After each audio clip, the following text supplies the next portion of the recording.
All right, everybody.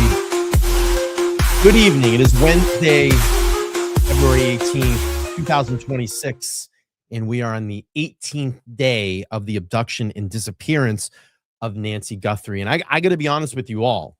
I mean, I've sat and watched this over the last 18 days, and every single day that I look at any news report out there, I'm probably just as confused as you all are. Let me know in the chat. Are you confused about what is going on? Are you confused about what's going on? Because I am confused, super confused. It just seems like every other minute there's something new. And we're not getting to any rock solid answers as to where Nancy Guthrie is.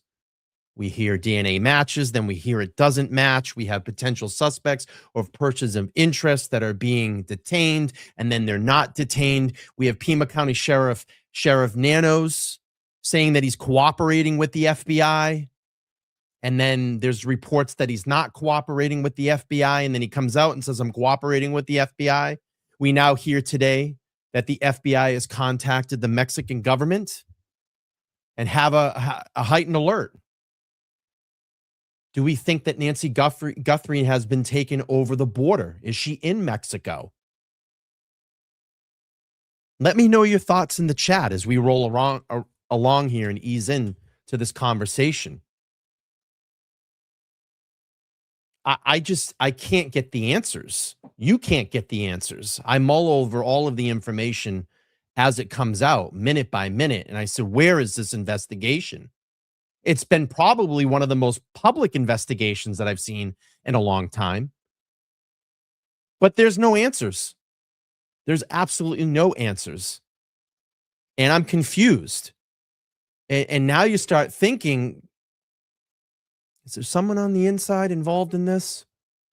Is this a little bit more than we think? Is this maybe the work of a professional and they made it look like an amateur? I see all your questions out there. I see what you guys are saying on X. I see the comments. You're starting to think some of the same things I am. I don't get it. I can't put this together at all. I can't put it together at all. But let's do this.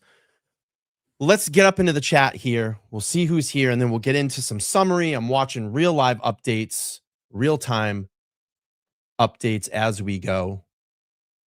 And if anything breaks, we will break in, but we're going to have a conversation about all of this tonight.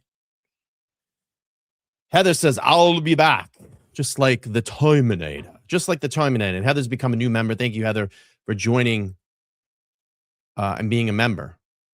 Michael's here. Hello, Michael. Vermont is in the house. Look at this. Good evening, Britt. Nice to see you.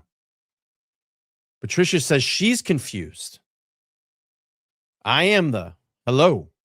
Totally befuddled, right? Good evening, Fly Girl. Nice to see you. Yeah, Karen. I mean, why no press conference? Pima County Sheriffs did some Nanos did some interviews over the last couple of days, but nothing. Says everything's on the up and up with the FBI.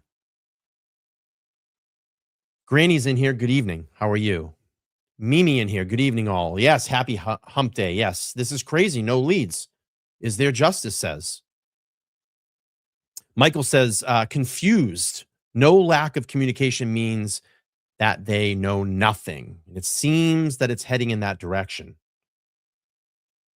We had 16 gloves left behind by investigators. And we have DNA that matched, but it didn't match DNA at the scene. We had DNA that matched on a glove, and then it didn't match. It's not in CODIS, then it is in CODIS. What is going on with this investigation? If I was the family, if I was Savannah Guthrie, I'd be in an outrage by now. And maybe that's why we heard a couple of days ago when we heard about the said private investigator. And then it wasn't said that the family hired a private investigator. Maybe they just didn't want to make it look like they're upset and pissed at this investigation that the Pima County Sheriff's Department has put together in supposedly conjunction with the FBI, right?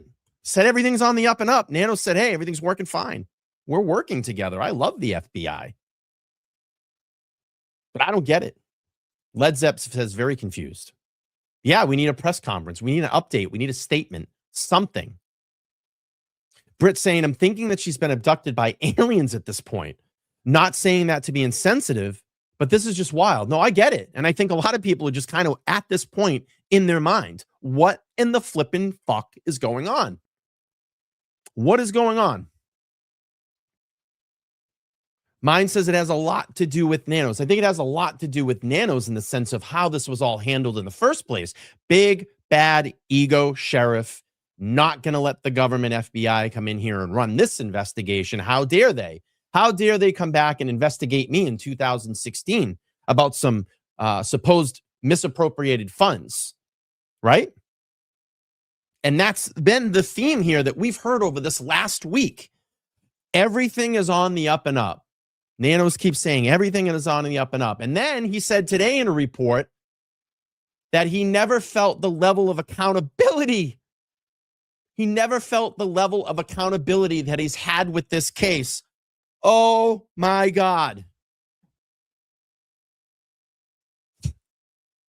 We have a sheriff that says that he never felt the level of accountability that he's had with this case.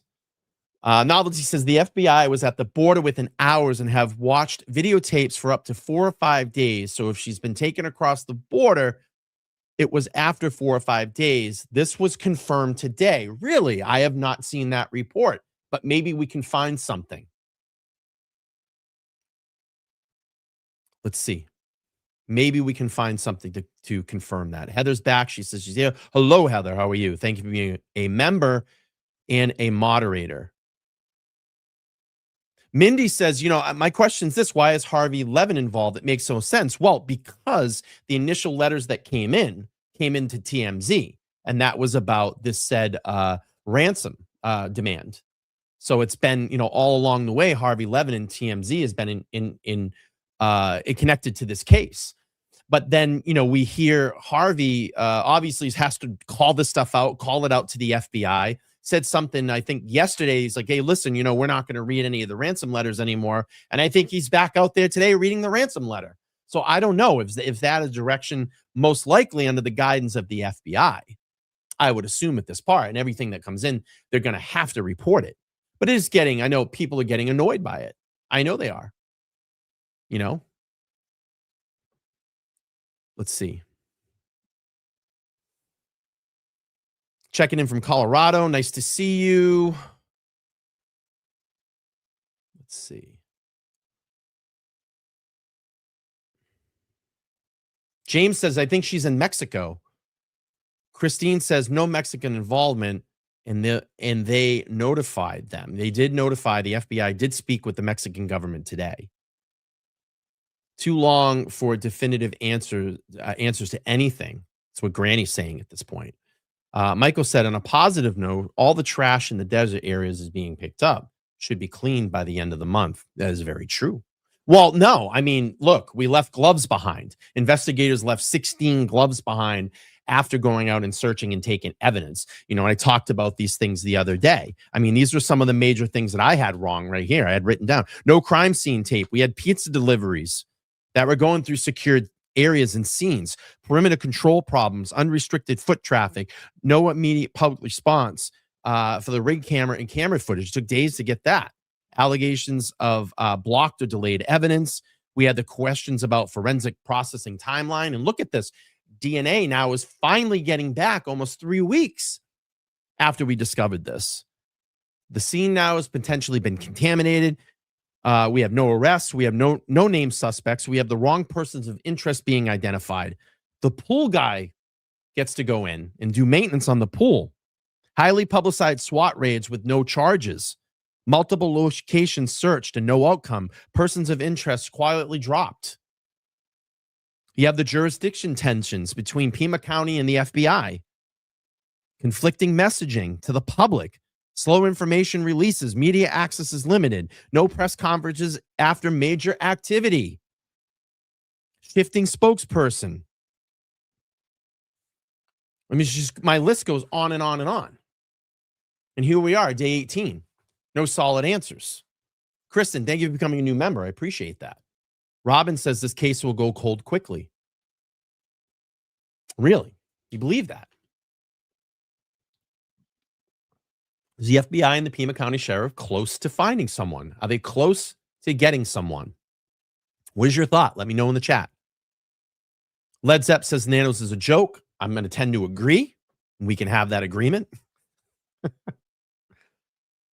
Let's see. Heather says, I'm starting to think the goof on the door cam was a deploy by smarter people actually, and smarter people actually took her. Possibly. Jane says, I really think the media needs to shut down with all the clues they come with. They keep moving Nancy, obviously. The kidnappers are obviously watching all of the news, and it's so sad. I mean, I will agree with that. If you are the said kidnapper, you the said abductor, you're definitely watching what's going on down there on the ground. Oliver said, the dude is way over in his head and he's so bad. Let's see. Cleopatra says, hey, Brian, good work on the Epstein Files video. I've been keeping up, very informative. Yeah, here's the thing, Cleopatra. We had an error last night. If y'all watched, there was an outage on YouTube. I went to actually drop that video last night. And just as that video dropped, they had the outage. I tried to place it a couple of times today. It just did not, it was not getting the traction that I wanted. So I think what we're going to do is I have actually a couple of videos queued up for Epstein coverage. I'm going to wait a little while longer. I think the internet is really engrossed with this Guthrie case right now. So I'm going to hold back on those videos and I'm going to launch them, I think, once this tends to cool down a little bit, because I tend to watch all the trending topics on X and through all the other media sources right now. I mean, it is wall-to-wall coverage of Guthrie. And not that I want to take away from Epstein, because that is very important as well, too. But it's not placing right now. And I want to make sure that I give you all great content back. So we're going to pause on that for now. And then we'll get it out there at some point, because I want that message to hit when this stuff picks up and it is trending. We're hearing more movement in those with people that are connected, the co-conspirators. There were some depositions today. Obviously, we have the Clinton depositions in about a week. So I think, that activity is going to pick back up at that point. And I don't want to dismiss it at all. It is a passion of mine. It's a passion of mine to get back into this. I have 2 great videos queued up and ready to go. So we'll get back to that at some point. Robin says it's going cold quickly. Mindy says that's a great point, Brian, about Levin checking in with the FBI. I mean, he's got to check in with the FBI now at this point, because it's been so public, and we know that he's been getting letters. And today he got a 4th letter here today. We're going to play that video in a minute, and we'll talk about that. And again, I'm watching the live coverage. I'm watching JLR. I'm seeing if anything's breaking. I think Dolly Vision is back out there as well. I got them up on the big screen over here, so we're monitoring the situation. Novelty said NBC News talked about it today. At the border, the border has been watched since day one. Great.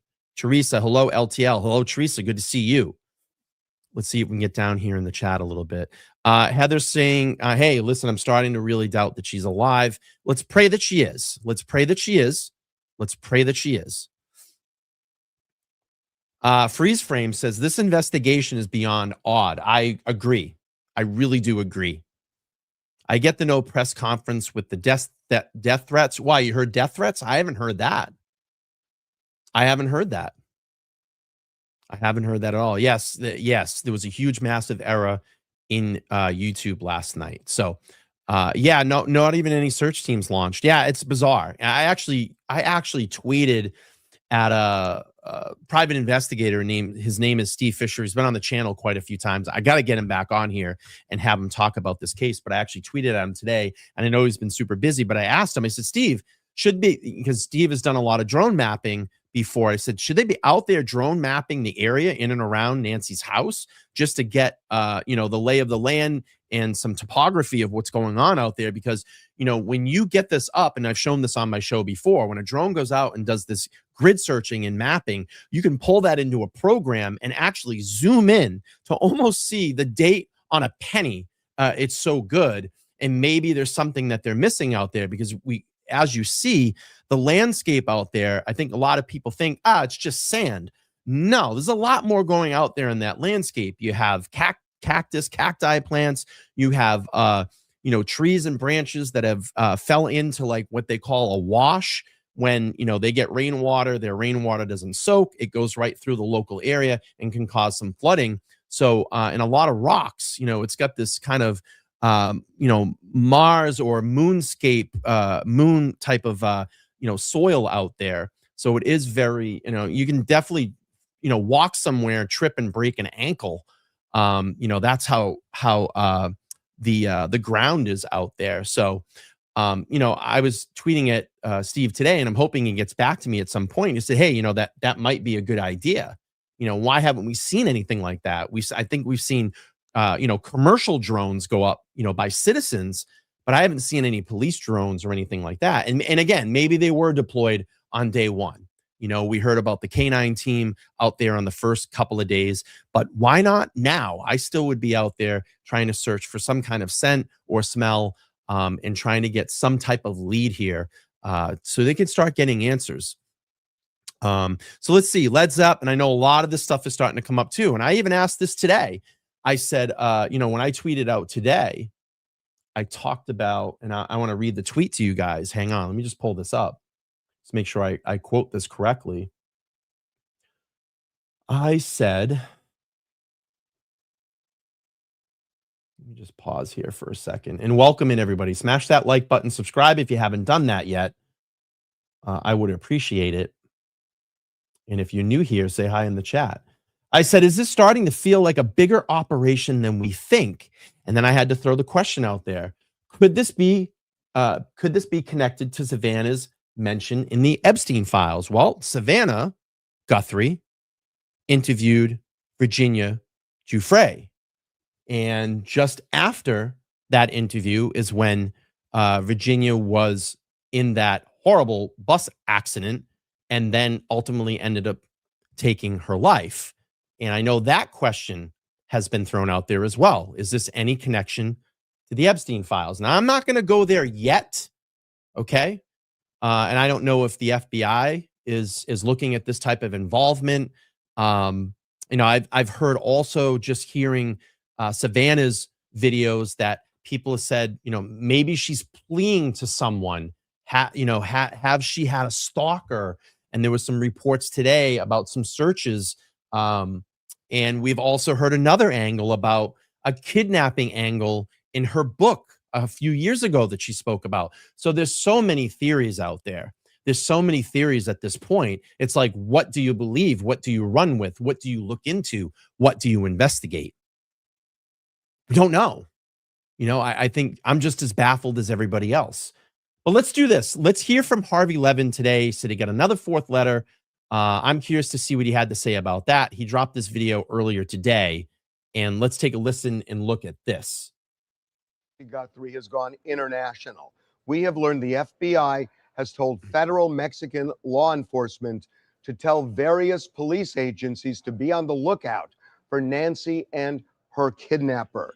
Now, our law enforcement sources are telling us that it is possible they believe that Nancy was taken across the border, but they doubt, if she is across the border, that it happened directly after the kidnapping. We're told that because we know now that the FBI checked cameras, Border Patrol cameras, and also other various electronic devices. We are asked not to be specific about that, and they have come up dry. There is nothing showing any movement across the border where they suspect Nancy Guthrie was in that car. Now, that said, we're told that she could have been taken at some point after the kidnapping, a day or so later or 2 days later. They just don't know. And obviously, there is a way to get across the border undetected. But right now, they have put the word out, and so far, no luck. There is something else. TMZ obtained another ransom note today. This is a highly sophisticated demand involving a form of crypto, not Bitcoin.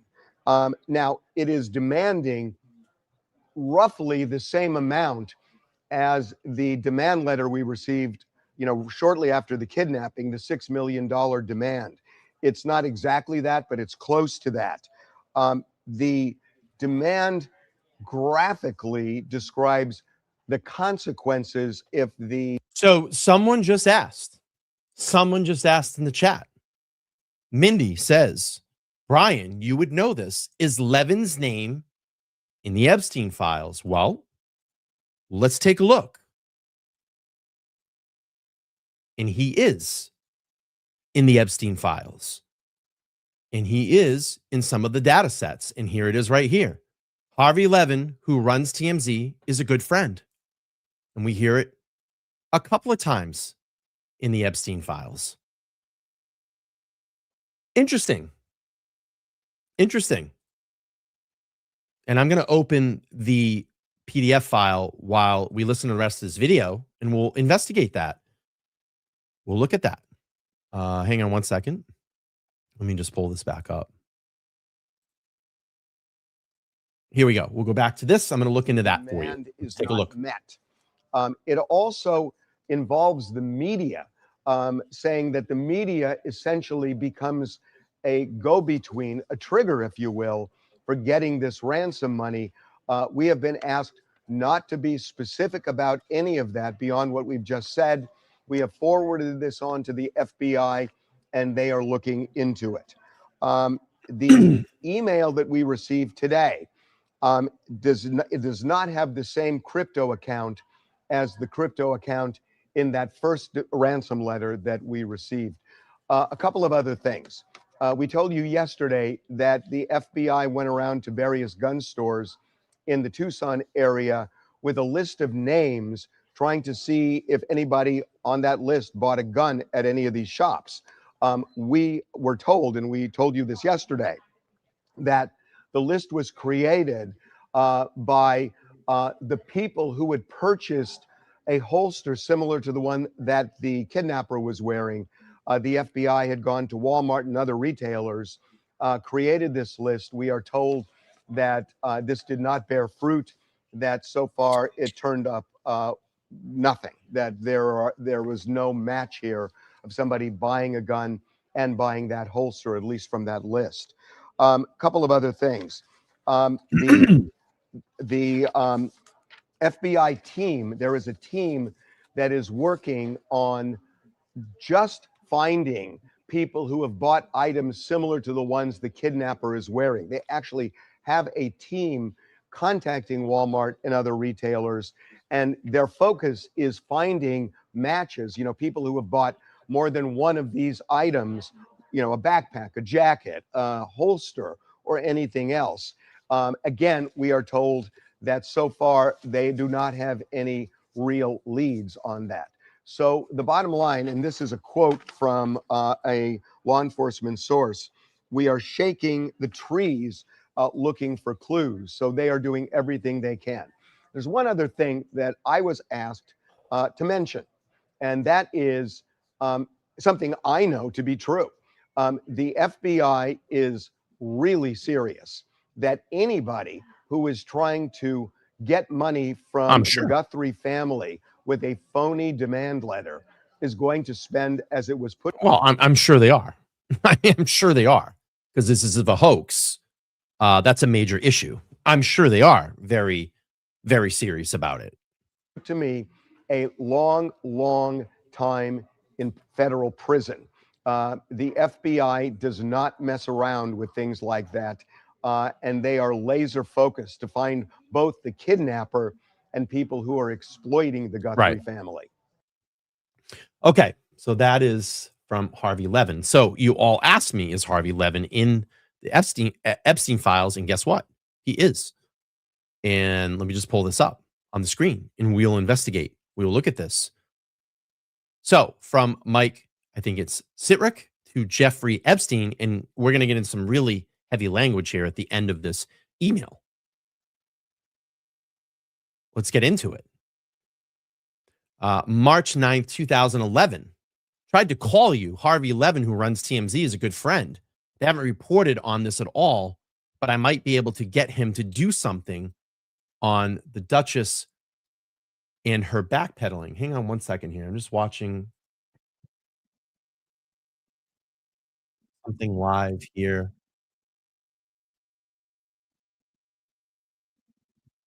Our Army helicopter on JLR's stream. Okay, so it says, and then from Jeffrey Epstein, I'll save it for right time. He's horrible. Very, very, yes, very suspicious. And we're going to get into some really heavy language here. I'm not going to say the words, but you can see them on the screen.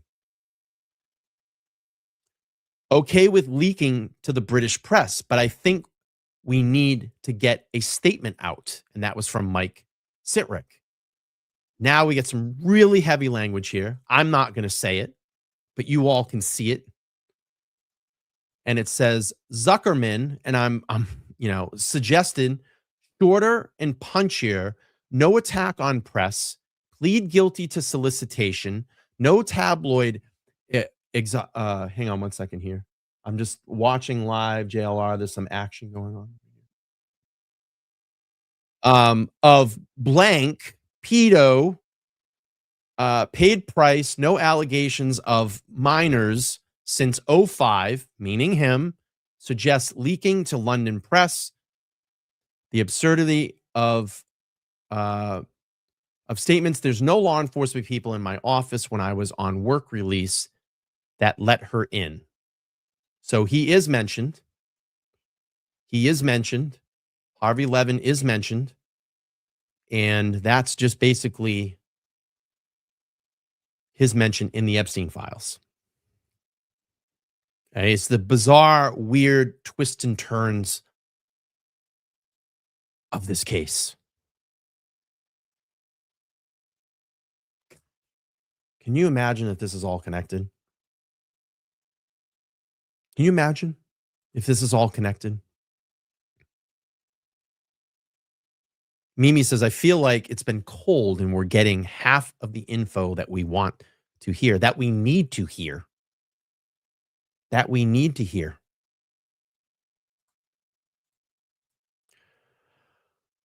Okay. Wow. This is just gets more bizarre by the moment. Let's do this. Okay, so day 18. So as of day 18 of the search, the case remains active with thousands of leads being pursued. Most recent updates as of February 18, 2026. Here are the key developments. From the past few days, focusing on the latest information, family cleared as suspects. Pima County Sheriff Chris Nanos publicly stated that all members of the Guthrie family, including Nancy's adult children, such as Savannah Guthrie and her spouses, have been cleared of any involvement. We heard about the lie detector test today. They have been cooperative throughout the investigation. The sheriff described speculation otherwise as cruel and emphasized the family's innocence to counter online rumors. If you haven't done me a favor, please, 572 people in the chat room, smash that like button. It's free to do that. If you're over here for the first time, please subscribe. We would love that. And again, I got the frozen chat going on again tonight. Gotta love StreamYard lately. These clarifications became amid rampant online theorizing by armchair detectives. Bum, bum, bum. Armchair detectives. That's what they call us. That's what they've been calling us in the media. Armchair detectives. Which Nano said is complicating the case and adding salt to an open wound for the family. Well, you know what? We've come up with some pretty damn good theories. And I think a lot of the things that I've seen online is that we've been a lot closer to getting clues to this investigation. And I just don't think the fact that they like that we're out here in Republic and we have a camera and a microphone and we have the freedom of press to be on this microphone, to be on this camera, and all of you in this chat. And that's the beautiful thing about America. It's why I love living in America, because I have the opportunity to do this. And you have all the opportunity to join in and give your theories inside the chat with the freedom of speech. And that's why I love about this. It says DNA yields no matches. DNA recovered from gloves found approximately 2 miles from Guthrie's home did not match any of the profiles in the FBI National CODIS database. The gloves visually resembled those worn by the masked individual captured at the Guthrie doorbell camera on the morning she was reported missing. Additionally, partial DNA found inside her home does not belong to Guthrie, her family, or known associates, and also has no CODIS match. Investigators are now exploring investigative genetic genealogy using consumer ancestry bases to build family trees to identify potential leads. And we know about that a lot of those sites are not helpful in these situations. No useful tire tracks have been found at the scene. Ongoing investigation in leads. Over 400 investigators are actively working the case, pursuing thousands of tips. Sheriff Nanos insists that the investigation is far from cold and stated, as long as we have the ability to chase a lead, it's not cold. I go on. It's not a cold theory yet, but kidnapping remains on the table. Outside security cameras from the home are still being analyzed, though no indoor camera or alarm systems were present. I think there's more cameras in there that we know about. And we've heard that theory that's been rolled out there too. And we saw investigator, Pima County Sheriff Department, 3 sheriffs' vehicles rolled up last night at about 7 p.m. Eastern Standard Time, and we're looking at the neighbors' cameras. And I heard something about "we got it" was spoken at the scene. What is that about? Sheriff made a direct plea to any suspects. Just let her go. Let's see. The FBI has contacted the Mexican authorities to alert them about the case, potentially expanding the search across the border. Arizona is definitely near Mexico, and I think it's very close to the border there. I think less than an hour from Tucson. Personal impacts on the family. Savannah Guthrie has decided not to attend the 2006 Winter Olympics as planned and has remained in the U.S. to assist the search for her mother. The family continues to cooperate fully. The case has drawn significant attention, with X posts sharing updates and linking the news articles about the family in being cleared, and ongoing search entering its 3rd week. However, excessive speculation from online sleuths have been criticized for hindering the official investigation. Well, if you don't want to hinder the official investigation, then probably the best idea is this: don't come out and say things the way that they are in this investigation, Chris Nanos of the Pima County Sheriff's Department, and then backtrack in what you're saying. It sounds down there on the ground that you have no idea what's going on. And maybe you had the opportunity, instead of letting your fucking ego run all over the place here, to hand this off to the FBI and let them take control of this. But again, we talked about this in the very beginning of the program, right? That his big bad ego is in the way because he's pissed off because he was investigated in 2016 about misappropriated funds. By who? Oh, the FBI. So how dare they come into my town and think they're going to take over this investigation? Not on my watch, but everything is on the up and up. I promise everybody, we're still looking into it, but I didn't know that I would be held to this level of accountability in this type of investigation. So the search continues with no major breakthroughs reported today. Authorities encourage tips to the Pima County Sheriff's Office or the FBI tip line, and that's at 1-800-FBI-TIPS. Updates are fluid, so check in. We'll keep checking back. All right, let's get to some videos here. Hi, Recover. Nice to see you. Smash the like button on the way in. I would appreciate it. Let's see. Mindy says the sheriff came today and took the neighbor's cameras. That's very interesting. I didn't see that update, but thank you for updating me. Yvette's here. Nice to see you, Yvette. Led Zepp says, hey, at this point, all we can do is read between the lies. Read between the lies. I mean lines. Right? Read between the lines. All right. Let's look at Carlos. I think his last name is Palazulos. He did a small interview today with, I believe it's ABC 15. I think that's the local news organization down there. That's I got to see this. He's angry. He was stopped. and says he wants the sheriff department to clear his name. Well, I get it. The family's been publicly cleared. Why not publicly clear this guy's name? How about this? Maybe because you are still a potential person of interest. That's maybe why they haven't cleared your name yet. Have you ever thought about that? He says that he received no apology and he hasn't had his belongings back. Well, maybe they have some interest in those belongings, Carlos. That's why you haven't gotten it back. Maybe they're just letting people go about their business right now and they're keeping a watchful eye on some of these potential people of interest.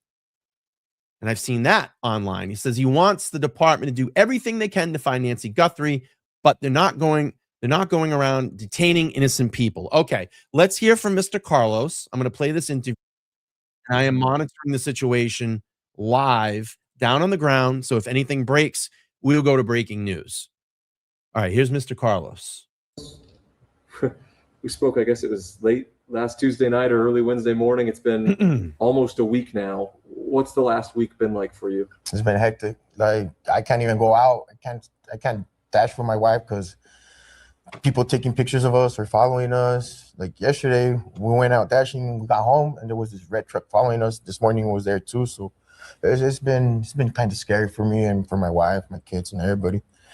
And again, this was something that before that point, it was kind of just a normal Tuesday. Is that what it was like? Yeah, it was a normal Tuesday. It was my day off. I was working with my wife and everything, and all of a sudden, well, it happened. Like, they were following me, and I pulled them over to see what was going on.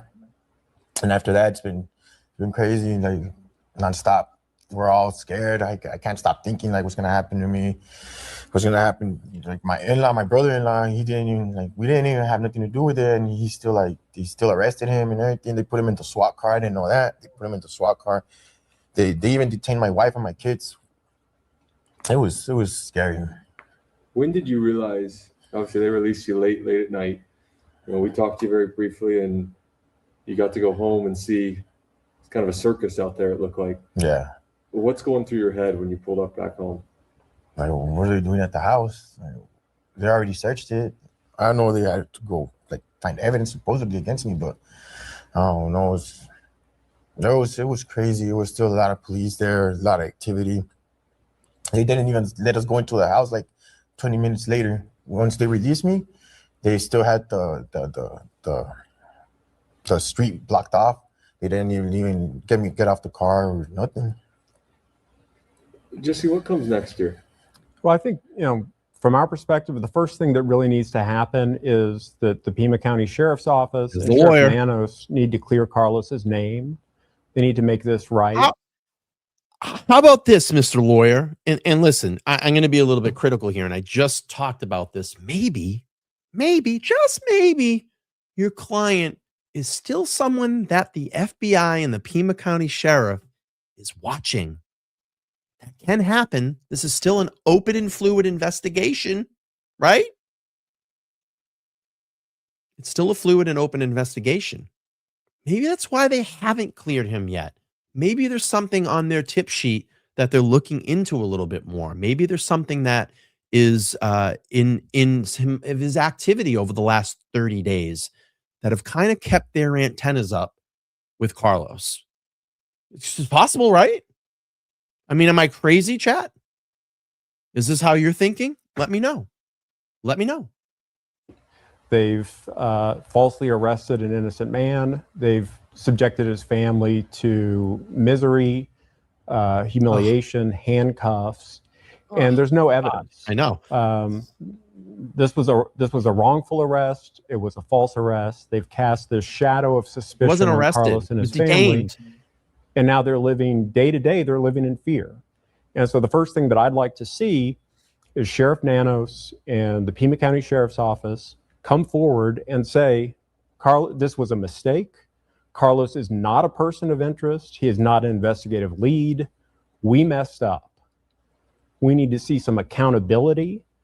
Obviously, my hope is they're doing the best they can with their investigation. I don't know what the details of what they're doing are in that respect. That's not my department, but they need to clear Carlos because right now he and his family are going through a nightmare where they look. And by the way, why to rush from a lawyer to clear this guy, right? That's a little speculative too, right? That's a little weird. Why the rush to clear this guy? Do they know something? Does the lawyer know something? You know? Karen, thank you so much for the 25 on Cash App. I appreciate that. And if you want to Cash App me, my Cash App is $LTL podcast, or you can Venmo me at LTL podcast, or you can join as a member. You can hit that membership button down there, or send a super chat as well too to support the program tonight. All right, here we Out the go. window, and there are suspicious cars driving past their home. They don't know what's next, and Yes, so Heather, was. you know, it's just clear that Excuse me. whatever mistakes were made, Sheriff Nanos and Pima County need to fess up, and they need to clear Carlos so that his family can begin rebuilding and moving on. You know, they, Yeah. Money, and money, we money, money, asked money, the sheriff that. Money, money, money, money, money, money, money, money. I see Rick. I see you, Rick. Money, money, money. I got a frozen chat again, but Rick, I see it. Money, money, money, money, money, money, money, money, money, money, money, money, money, money, money, money, money. Just this morning, and he said everyone they detained, because there was another person detained last Friday, right? And they said they were cleared to a point, was his wording. Has there been any evidence presented here? You know, I know they mentioned their search warrants, right? And it's not just them searching willy-nilly, but from what you've seen and what you've heard, is there evidence here that makes this? No, there's no evidence whatsoever. You know, our understanding is that they obtained the search warrant they obtained that allowed them to search Carlos's vehicle and his family's property through the use of a secret affidavit. As far as we know, that affidavit is sealed and remains sealed. And, you know, our suspicion, our educated suspicion, is that this has something to do with cell phone pings, which everybody knows are unreliable. And, I mean. What? What did I just hear that lawyer say? What? What? What? What? Did I just hear him say that cell phone pings are unreliable? Did he not watch the Murdoch case? They literally pinged him down to like 2 feet. I think actually closer than that. I think it was like an inch. Did you not watch that testimony?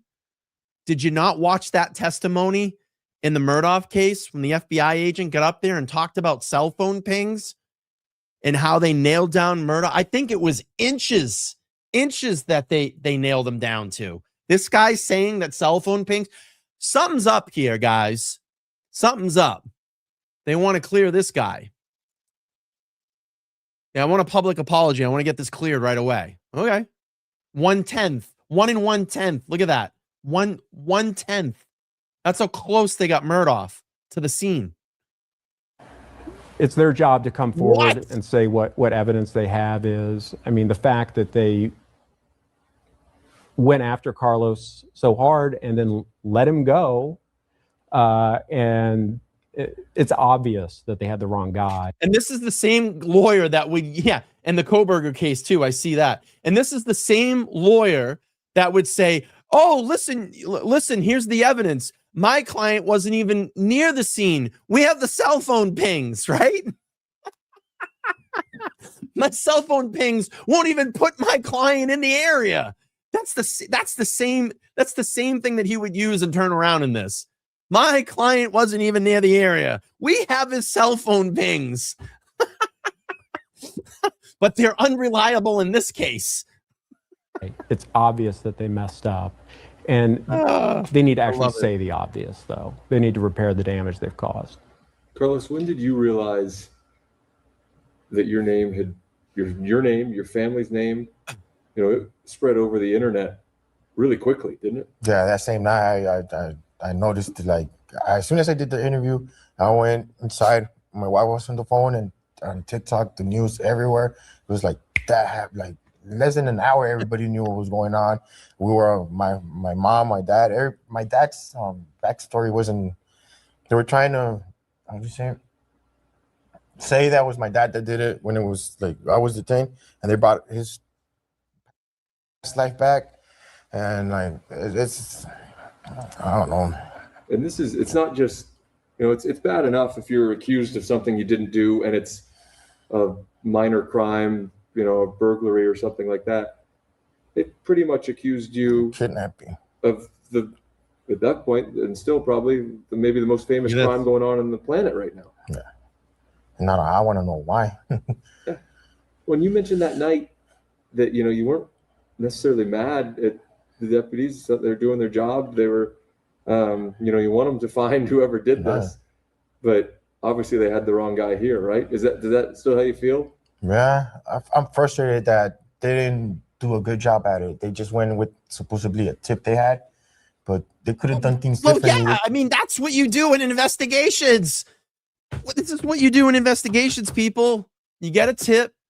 The FBI, the Pima County Sheriff Department have enough evidence to go out and explore that tip and detain someone and ask them, hey, Carlos, can we ask you a couple questions?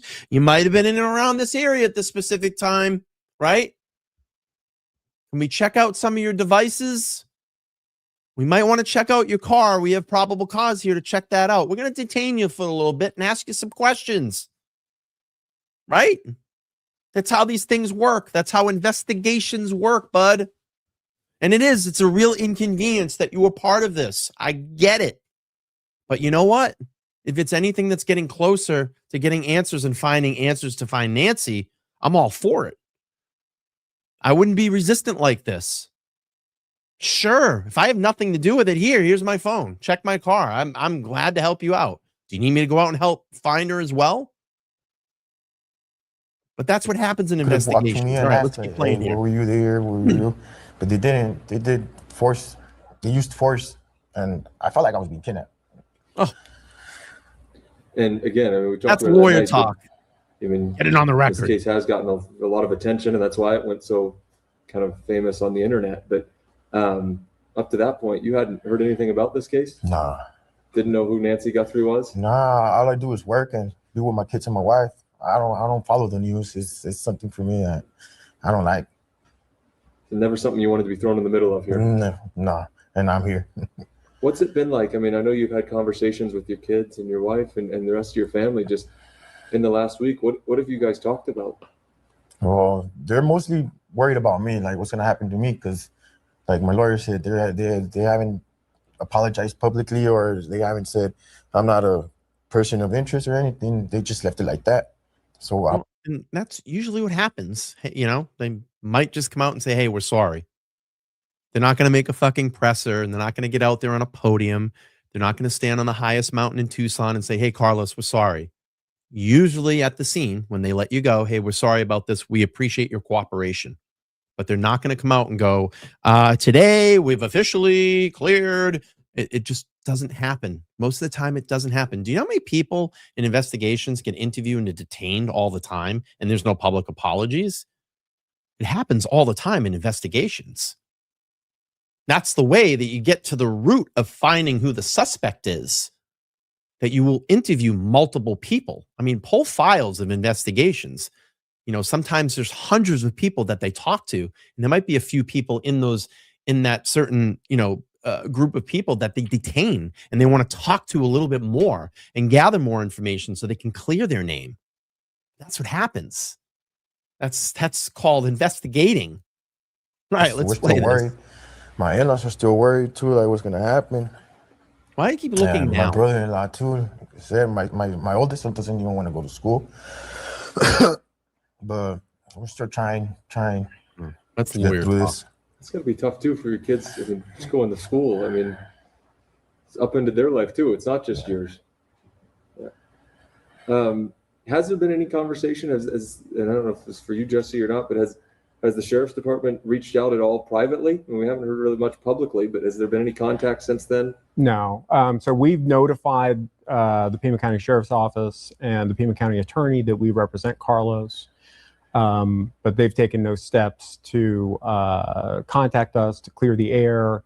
We requested the return of his property. The only thing that was seized during the search was Carlos's phone, which has his driver's license as part of the case, and they still haven't returned that. Or as part. Well, that's probably because they're doing a little bit of a deeper dive into it, right? I mean, if they're holding on to something and they're looking maybe there's something that they're investigating a little further. Those things do happen. Those things do happen. The phone case. They still haven't returned that.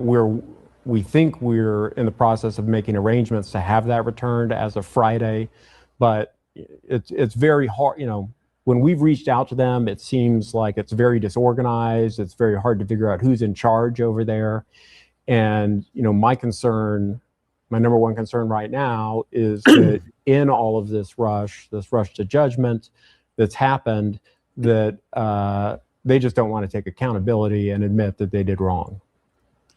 And I know you don't follow the news. Yeah, we said this earlier, Job. I don't know if you just jumped in, but we just talked about that. Maybe you haven't been completely cleared yet. That's why they haven't come out and publicly cleared you or, made an effort to clear you. I mean, there's multiple people that they're probably looking at in this investigation. We just found out the other day. The FBI, Pima County Sheriff and the FBI went around with about 40 different photos of people around to local gun shops in the area and kind of like a lineup and put these down and said, did anybody in the last couple of weeks out of this set of 40 people come in and purchase firearm and maybe a holster? That it happens. And like Led says, it takes time to clear a person. Absolutely. Why so quick to clear him? I mean, why so quick? It's interesting. But they had another person detained. Mimi. It looks like they towed another car. I know they didn't tow your car, but they towed another car on Friday night. And this may be for both of you, but when you watch that and you don't hear him chirping chirping once to you, and it looks like it's happening again to somebody else. I mean, what does that make you think? What goes through your head when you see that? I think they're just guessing. They're just a guessing game to them. I don't know. They're just playing with people's lives right at this point. If they don't have no evidence against anybody, how are they going to keep on doing this stuff to innocent people? Yeah. I don't know, but it kind of worries you as a person, right? If doing this to just kind of willy-nilly into anybody, who's next? It should be a big deal to people, no matter what their political stripe, that the government has this power to come in, cast a cloud of suspicion on somebody, destroy lives, and then retreat and act like it never happened, and give statements like, "Well, everybody's been cleared to a point." That's not enough. It's meaningless. Yeah, Rick says if he's afraid of getting noticed and bothered, why is he on TV doing an interview on national TV? The attorney could have filed all this privately. It's a good point. People are asking, did he take a polygraph? I don't know.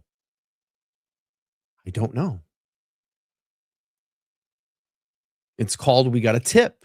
Some people never get cleared. A lot of people seem upset. Carlos, it's an investigation.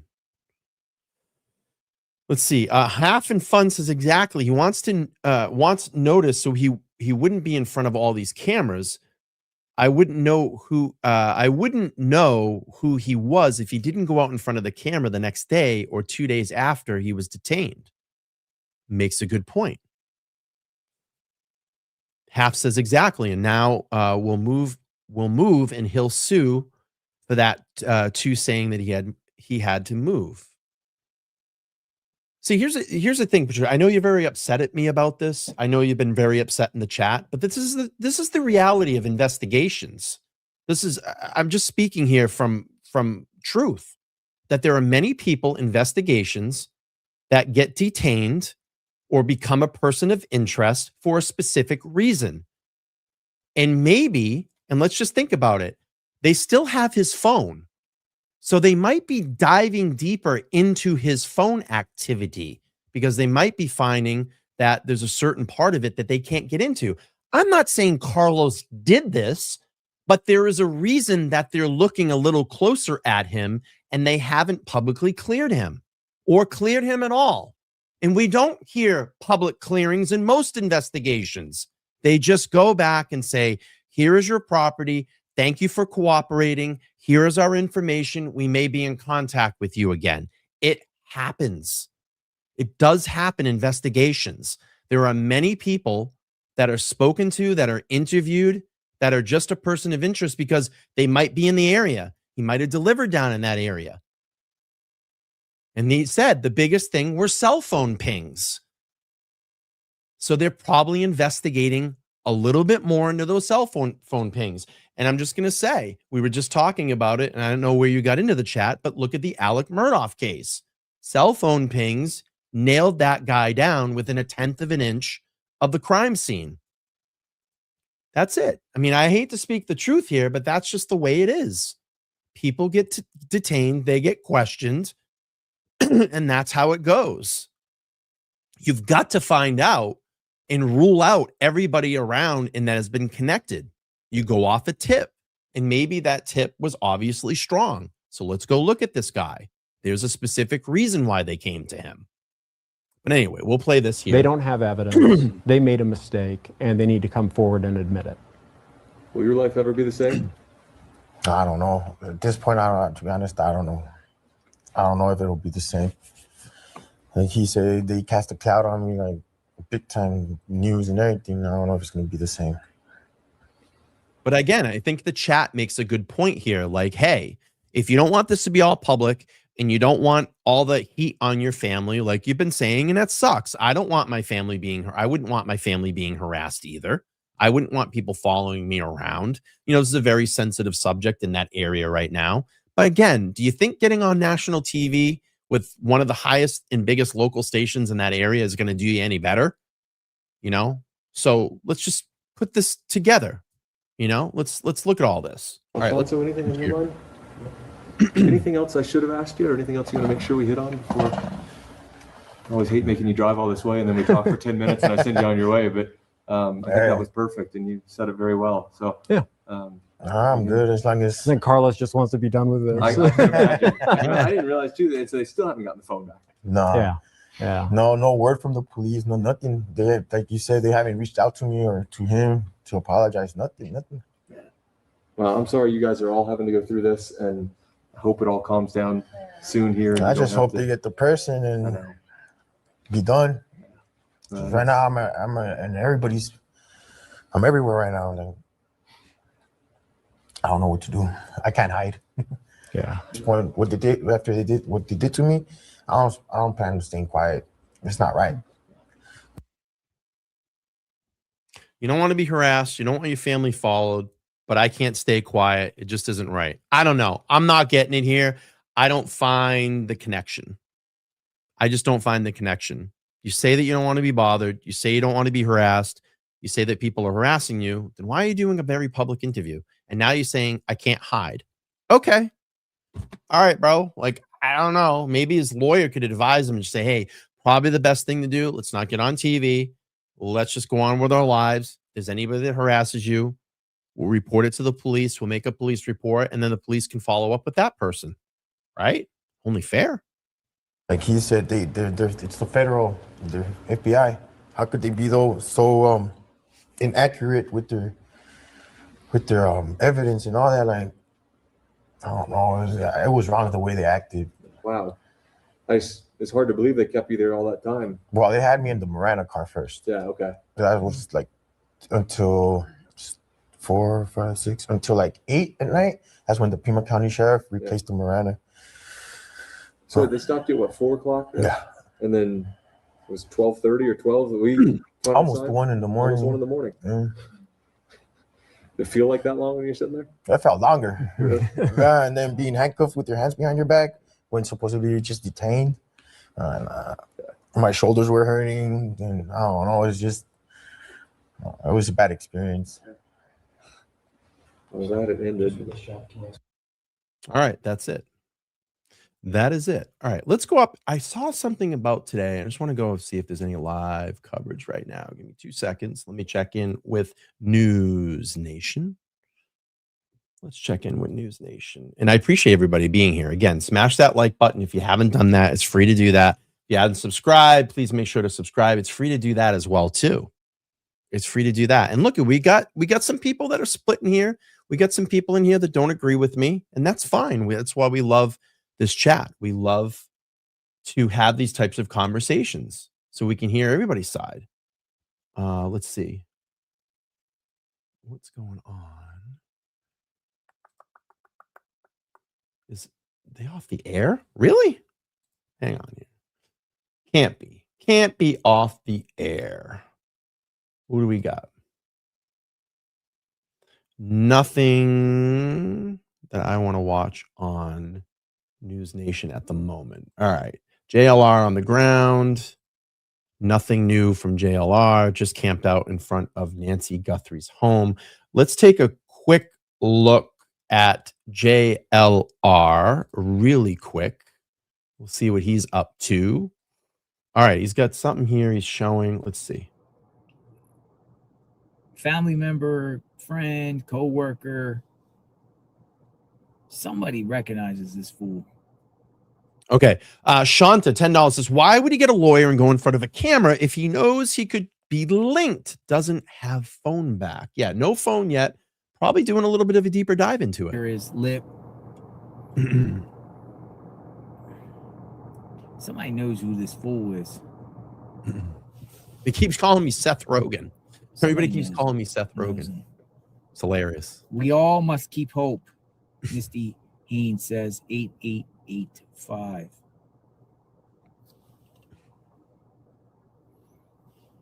Where'd he get his outfit?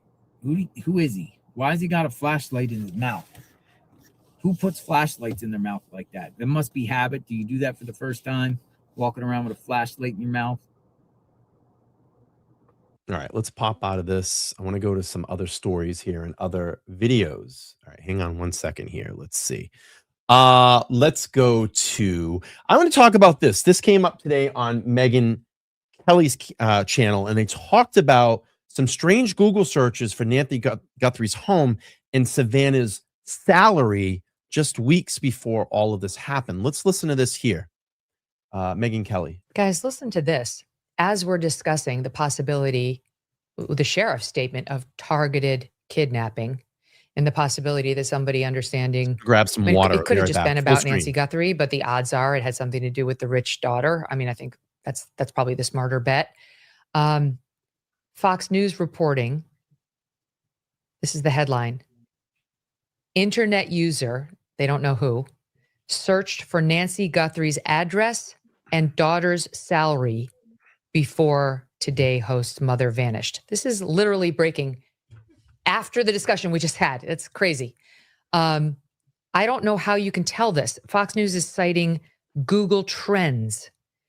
An internet user appears to have searched for Nancy Guthrie's home address in the weeks prior to her suspected abduction, Google Trends shows. Last week, the FBI released a description of the individual seen. They're talking about the guy, 5'9", 5'10", with the Ozark Trail hiker backpack, other identifying items. Hold on, read more. Fox News Digital has learned that mysterious Google searches for Nancy's address and Savannah's salary occurred before her disappearance. Google Trends records show there was one search for Guthrie's address in the Catalina foothills between June 21st and June 28th, 2025 by someone in Arizona. They can tell you exactly where the search came from. The address was searched again once on January 11th, 2026. That's one of the dates that the sheriff's office is asking people to check their Ring cameras for. This is getting creepy. The January 11th date also surfaced in a message on the Ring camera app. Yeah, he's this guy's in my head. Let's see. A Pima County Sheriff's Department captain replied to the post asking users to look for the verified post. Okay, The man questioned. Hey, hold on, sorry, I'm reading live. Say hi to Nan, everybody. She was just on the show the other night. If you caught that show, her and retired Mass State Police Todd McGee was live on the show, and we gave our kind of take at the investigation up to that point. But it's good to see you. Thanks for being here. I appreciate it. All right, let's go. There's here. the part It's about a him good lead. searching Pre-offense Savannah's behavior. We talked about this. Yep. Yeah. Wait, stand by. My crack producers texted it to me. They can read faster than I can. There were two separate. Which one is it, Debbie? Is it which text? You have three from you here. There were also two separate Google image searches for Nancy. Real quick, now that Nan is here, Nan, I have a question. And obviously you're a lawyer and you can answer this. So when someone is detained, okay, and they hold on to an item after that detainment. Let's just say a cell phone. Okay. Would the police come out and publicly clear them if they still have an article of their possession? So would it lead you to believe this, that somewhere, because of the specific person that they detained and wanted to question, that there's somewhere along their timeline that may be pertinent to this investigation, and they have to rule out if this person is a person that this person could be a suspect, and withholding that phone and not giving it back to this person of interest, could it be an assumption that they're looking deeper into the history of that phone? And I know that was a very loaded question, so I'll give you a minute to type if you have an answer for it. But basically, what we just watched, and I don't know how much you came into the conversation. We watched a video of Carlos. He was one of the men that were detained for a pretty lengthy period of time this past Friday.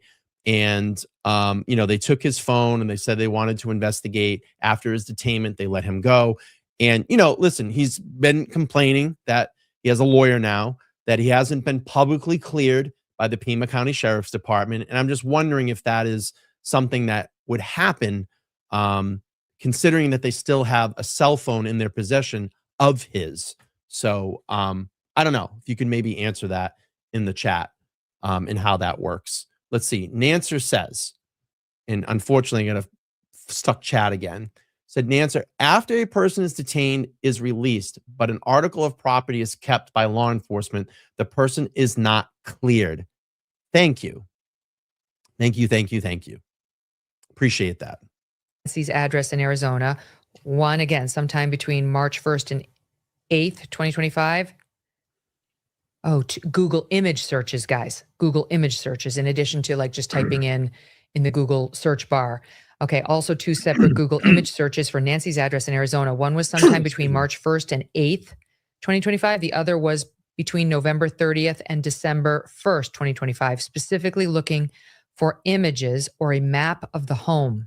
Wow. In addition to the address, in the days leading up to Nancy's disappearance, quote, Savannah Guthrie's salary was searched from Tucson sometime between December 13th and 20th. For comparison, CNN anchor Anderson Cooper, who grew up in New York City, generated one search for Anderson Cooper's salary in the New York City area.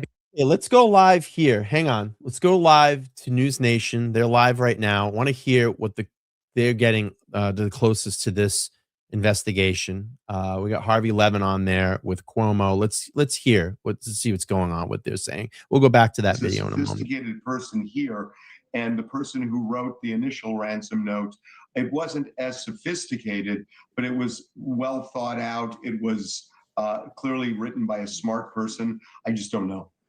Harvey, I appreciate you. Thank you for your candor. Thank you for taking the opportunity. Let's go back. I want to listen to this segment. Hang on. Put an APB out. Let's listen to this segment. Received another ransom note. Let's listen to this segment. This was live a couple of minutes ago. Is a little bit different. TMZ founder Harvey Levin joins me now. Interesting. I'm old enough to remember what the name of your site stands for, and it's somewhat apropos because the 30-mile zone has now been expanded here. We'll go back to that video in a moment. Internationally, as had been suggested in one of the earlier letters that came to you, not cartels necessarily, but Harvey, what does that mean to you? And what do you make of this letter as distinguished from the others? Well, as it concerns international, yes, they have contacted. FBI has contacted the feds in Mexico, the federal agency there, and asked them to basically put an APB out to all of the police departments saying that be on the lookout for Nancy or her kidnapper. I am told this is not a hot lead. This is something they did because of proximity. They don't believe that if she is in Mexico, they took her there directly because they've checked Border Patrol cameras.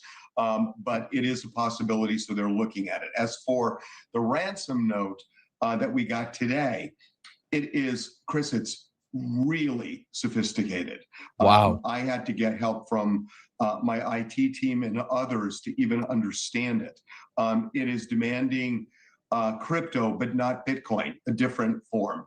And it's just the manner in which the money would move from one account to another is really, really complicated, but it's well thought out. The media is involved in this because the media kind of triggers payment. It's very complicated.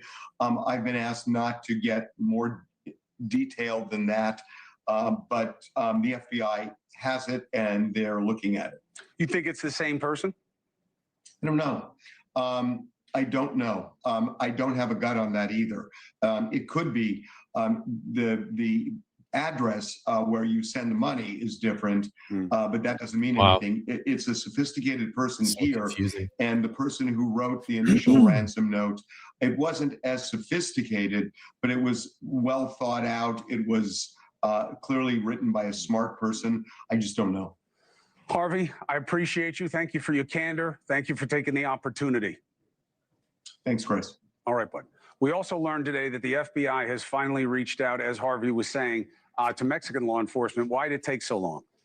Look, again, as he said, Harvey just told you, they don't consider it a hot lead. Meaning what? Why would you make that your point of emphasis? It complicates everything. It's a very fraught relationship. The fact that they delayed doing that, I don't know that it means anything, all right? It was also confirmed that the sheriff's office is using polygraphs to rule out possible suspects. Now, I mean, to me, it just seems like a lot of lost time. Things that should have been done right up front in this investigation. We're down now on day 18, and no solid leads, no solid evidence. Everything has been up in the air. And I just feel like there's been a lot of lost time. Things that should have been done immediately up front. It's like the wild, wild west. And this is why I think as much as I think there was a lot of people that gave a lot of shit to, and I'm going to lose my train of thought here.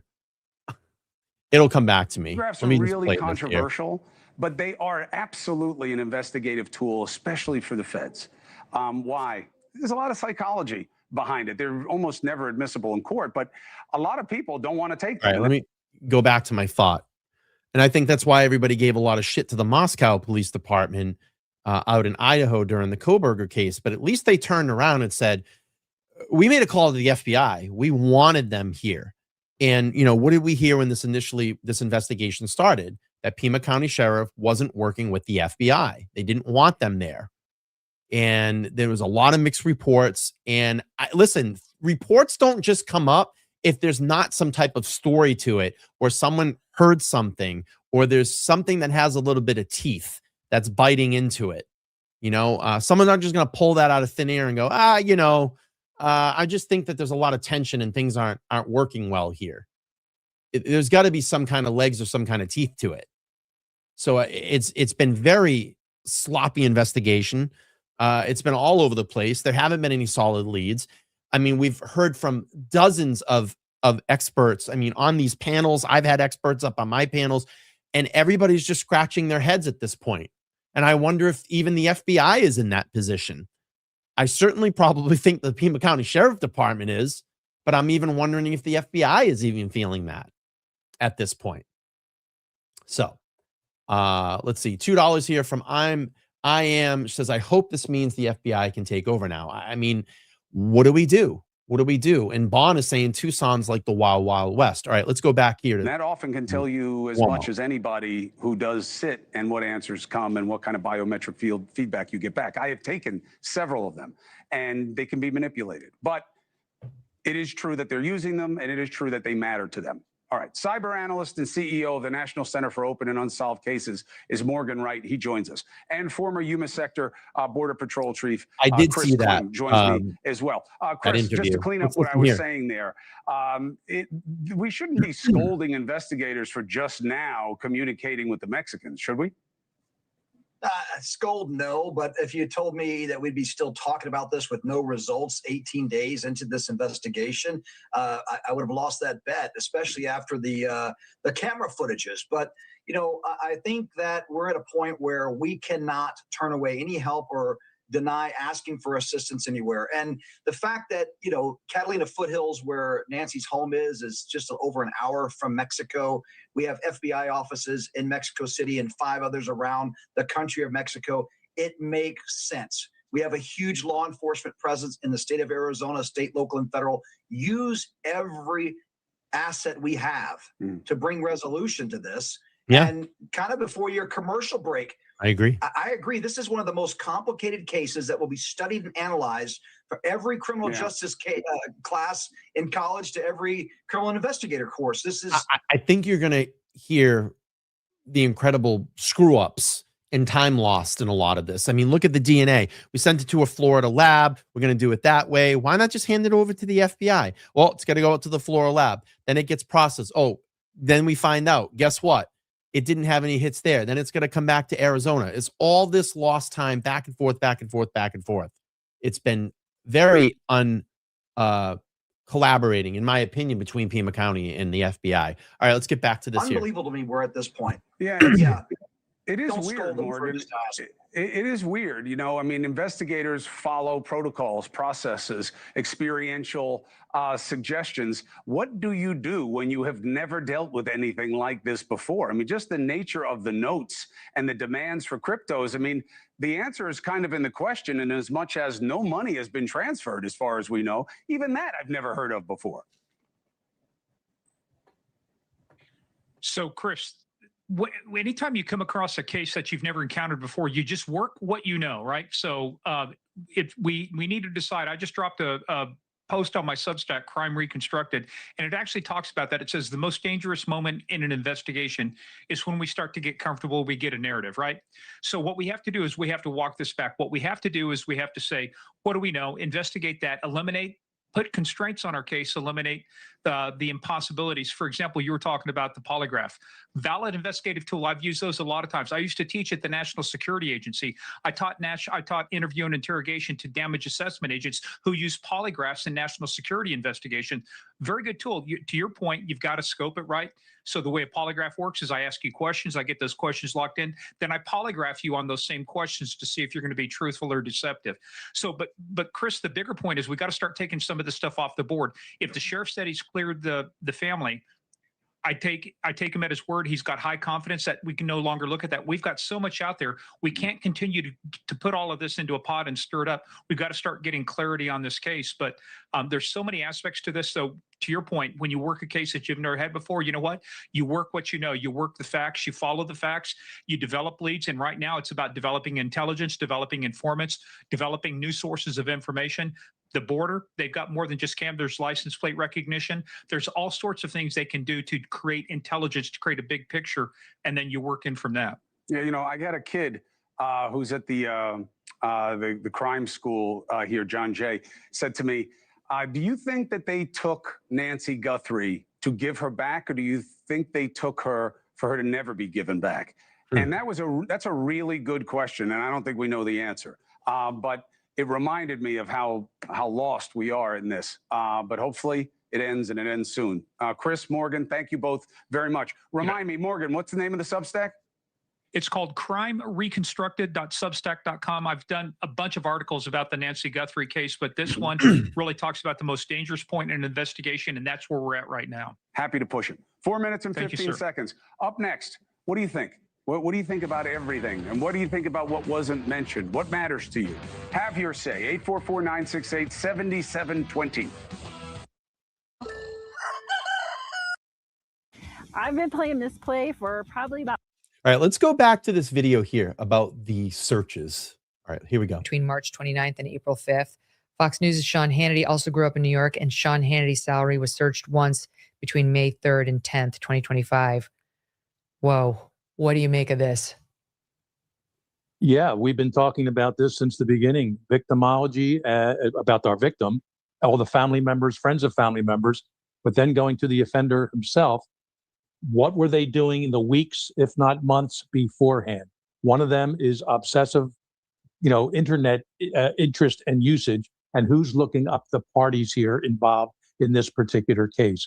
And of course, that includes starting to buy materials, backpacks, ropes, all these things, the Uncle Mike holster, whatever's in there. But it's no surprise to me at all, as we said earlier, and my partner and I are going to put out on our Cold Red podcast later today, the full profile of this person. The pre-offense behavior includes this type of activity. And if anyone knows the person, and their computer has those images locked in there somehow, or a search history, that's a person we're going to talk to, and the tip line should be called. Yes. What do you think, Will?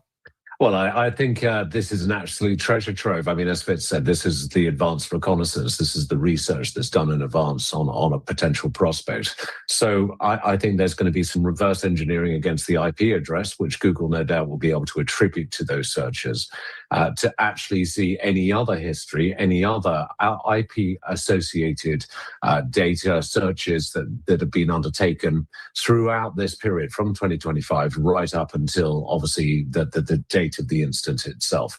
So yeah, this is a very useful bit of a lead that can be now hunted through, and with Google's assistance, that they could be obviously warranted or subpoenaed to assist them on this. And ultimately, this is the sort of thing that Google would love to, no doubt, to be able to assist them with.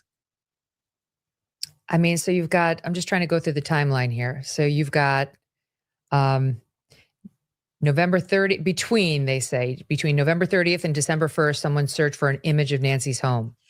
On January 11th, someone searched for Nancy's address and had also searched on June 21st, between the 21st and the 28th. So in the summer of 25, they searched for Nancy's address. Then again, 2 weeks before the kidnapping. Wow. On March 1st and 8th, between March 1st and 8th, they searched for images of Nancy's home. And then again on November 30th and December 1st. Again, now we're coming up to within 2 months of the kidnapping. Yeah. And then on December 13th, between December 13th and December 20th, somebody searched for Savannah's salary. Now, I will say this, as a news person, they often search for your salary. Right. Like, I've seen that, because there's all sorts of speculation online about what my salary is, what all news persons' salaries are. People look at searches and they might look at something. I wonder how much that person's worth, and then they look them up and they see that, I look them up all the time. Net worth. What is this person net worth? What is their net worth? What is a celebrity's net worth? Whatever. Taylor Swift, $1 billion or whatever the hell she's worth, something like that. Oliver MP, thank you so much. Channel member, Go Squad member. If you want to be a Go Squad member, you can hit that join button down below. Let's see. What are we at right now? We don't have enough likes in here. If we can get this chat, where are we at right now? I mean, the likes have been really low lately. You guys got to smash that like button when you come in to get these streams out. Let's do this. If we can get to 350 likes in the next 3 minutes, I'll drop some free memberships. Oliver, thank you so much. $4.99. My chat is frozen again, of course. Says, I truly wonder how much evidence they lost when they opened the scene back up. I hope the secondary in effect don't mean a cold case. Well, here's something really interesting here, and I was just reading this on X. Steve from SF Investigates was just talking about pretty much all of that and about the DNA coming back. Let's see. At Surprise Witness says, Pima County Sheriff admits he failed to secure the crime scene from day one, allowing an APS worker to tromp through Nancy Guthrie's blood on the porch, thus contaminating the crime scene. No suspects have been identified. Nancy's still missing. And Steve just chimed in 8 minutes ago and said this. The unknown DNA profiles will come back to the AP investigator, the FedEx driver, the pizza delivery guy, and he says trial of the century. Oh, let's add the pool guy. I heard there might have been a locksmith over there, and we had some maintenance workers over there as well, too. Right? Karen, thank you. Go Squad member, $20 super chat. Thank you so much for that. Frozen chat, of course. I wish I could bring it up, but she says, why? Why on earth would you kidnap an 85-year-old woman that's in fragile age? What are they thinking? It's got to be something. It's got to be something connected to Nancy. I mean, you've got to start thinking about that at this point. At this point.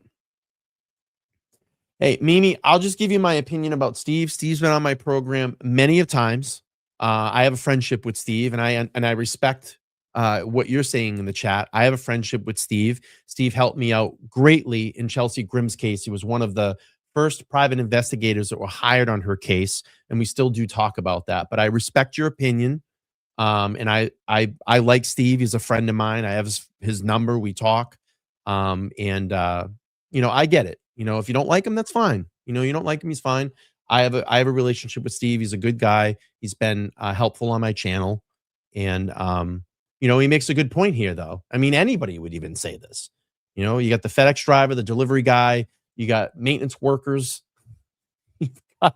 you've got you know, everybody tromping through this. You probably get neighbors that have tromped through that scene already. And what did we talk about this? We said on day one, the first question that I asked Todd McGee when he was up here the other day, I said, Todd, no crime scene tape, no closed off crime scene. And here we are.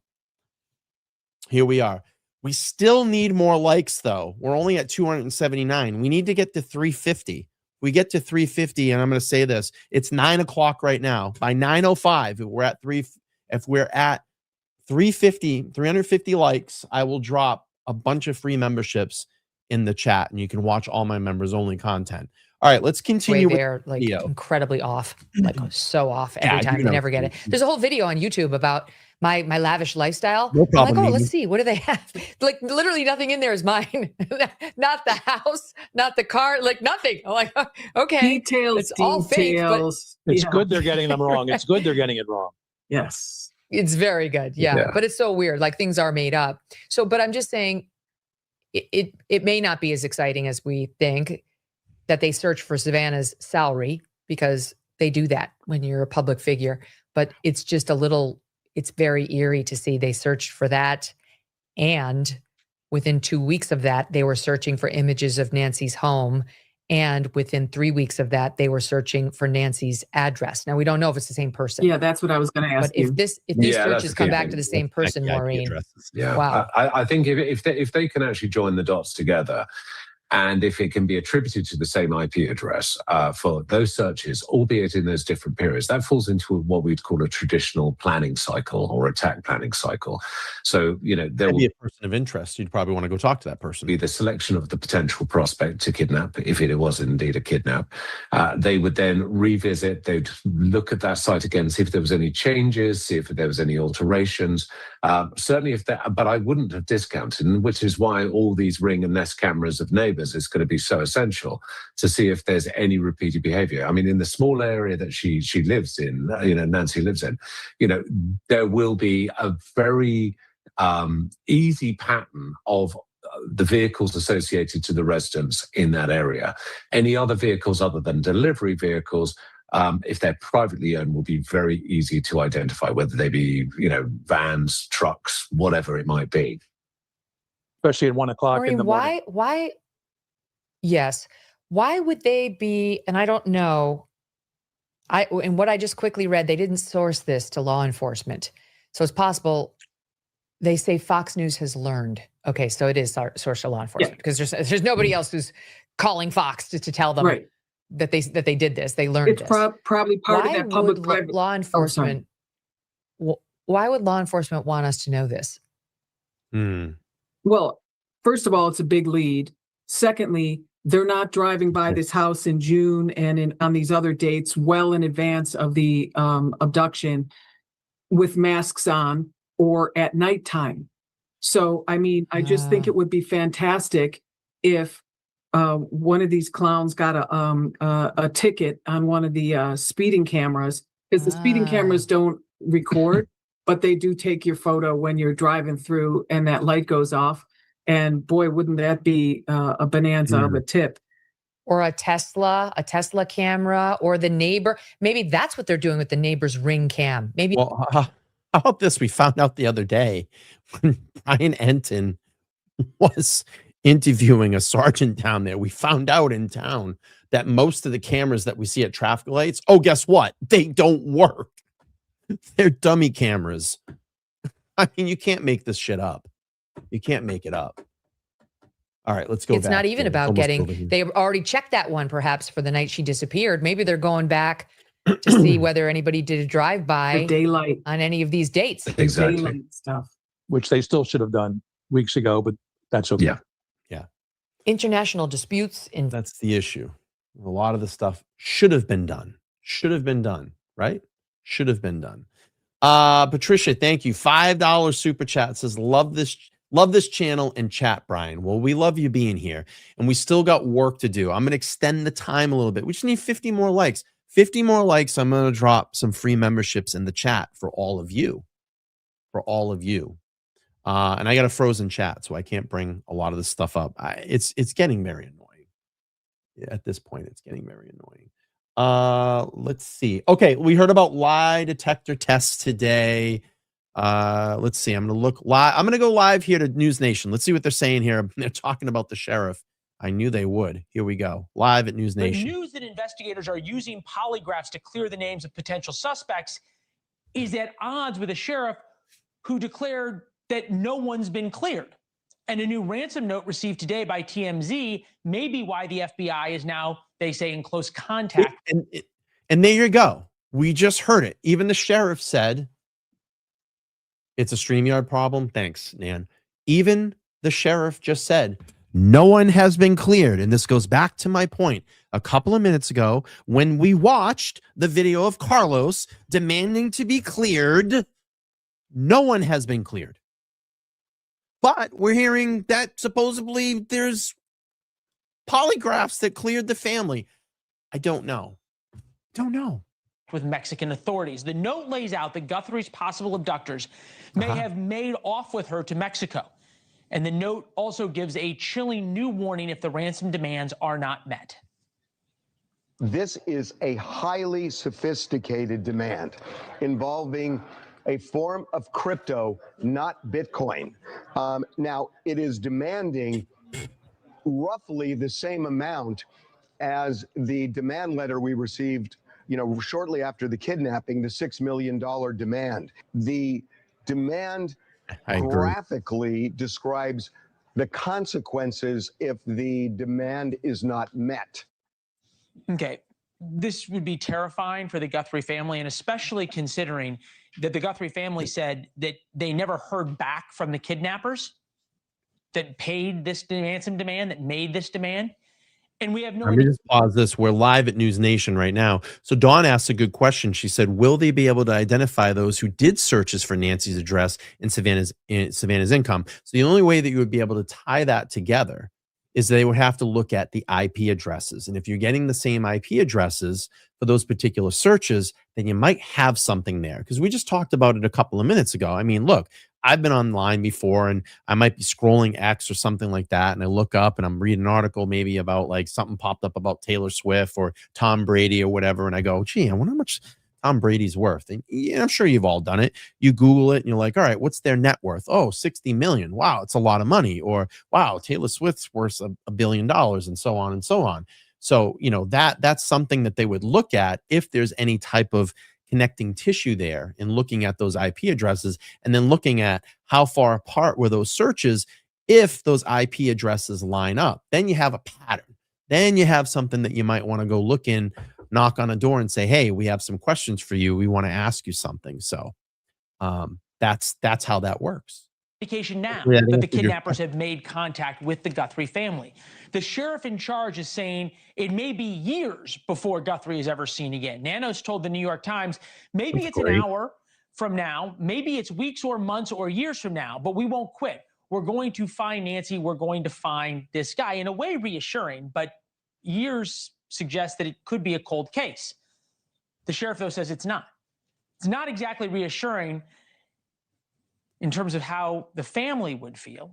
It's not what you want to hear when your 84-year-old mom is missing. Right. But Sheriff Nanos has already taken a ready, fire, aim approach to his dealings with the media, including admitting that he found out about a video posted by the Guthrie family from social media. I didn't even know that video was made. I believe my wife shared it with me on Facebook. Anything that could help to find the person, I was willing to help. So I just went through the 3 sheets, typed them all in, and none of those people had ever been here. That's not true. I think this was an individual who had a target for whatever reason. The FBI and the Pima County Sheriff's Department are joined at the hip. I don't believe you eliminate anybody ever. The family was clear just days after he said, you don't eliminate anyone ever. And now lie detectors are being used to eliminate even more names. We are bewildered. Now imagine being Savannah Guthrie's family, Nancy Guthrie's family. Amen. First News Nation's Brian Enton live at the scene in Tucson. Brian. You know, Brian, the sheriff keeps saying this isn't a cold case. I know you interviewed him. Is there anything that the sheriff's department or the FBI can point to tell us this isn't a cold case? Well, I don't think it's cold yet, Leland, not because of what the sheriff said, but just because, you know, it was just last week that the surveillance photos were released. You know, cold case to me would be if there's no progress for weeks or months. And there has been progress. I mean, we saw the photos come out. We've seen them do the search warrants, although we don't really know if that led to anything. In terms of the polygraph, so this is interesting. You know, I reported a couple of hours ago that they are using polygraphs to clear people in the case. And I've known about this for quite some time, but was waiting to report it for a couple of reasons. But anyway, the sheriff just told Fox News that polygraphs used today at the sheriff's office were for new hires. And I just want to make clear, the polygraphs that I'm talking about were not today. These were done in the past. So he's trying to come out and say that, you know, they're just polygraphing new hires. But I know that they have been polygraphing people to clear people from the Nancy Guthrie case also. Do we have any idea whether those were done by the FBI, some of the best polygraphers in the world, or Brian Enton is whether off. the sheriff insisted that his people do it? They were done by the FBI, from what I'm told, Leland. Okay. All right, real quick. We're at 319. We need 350 likes. There's 444 people in here. I know that some of you have not smashed the like button. We need 30 more likes, and I'm going to drop a bunch of free memberships.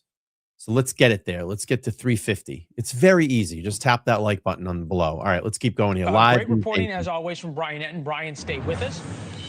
Ed Davis, former police commissioner in Boston. Mary Ellen O'Toole, former FBI agent and profiler.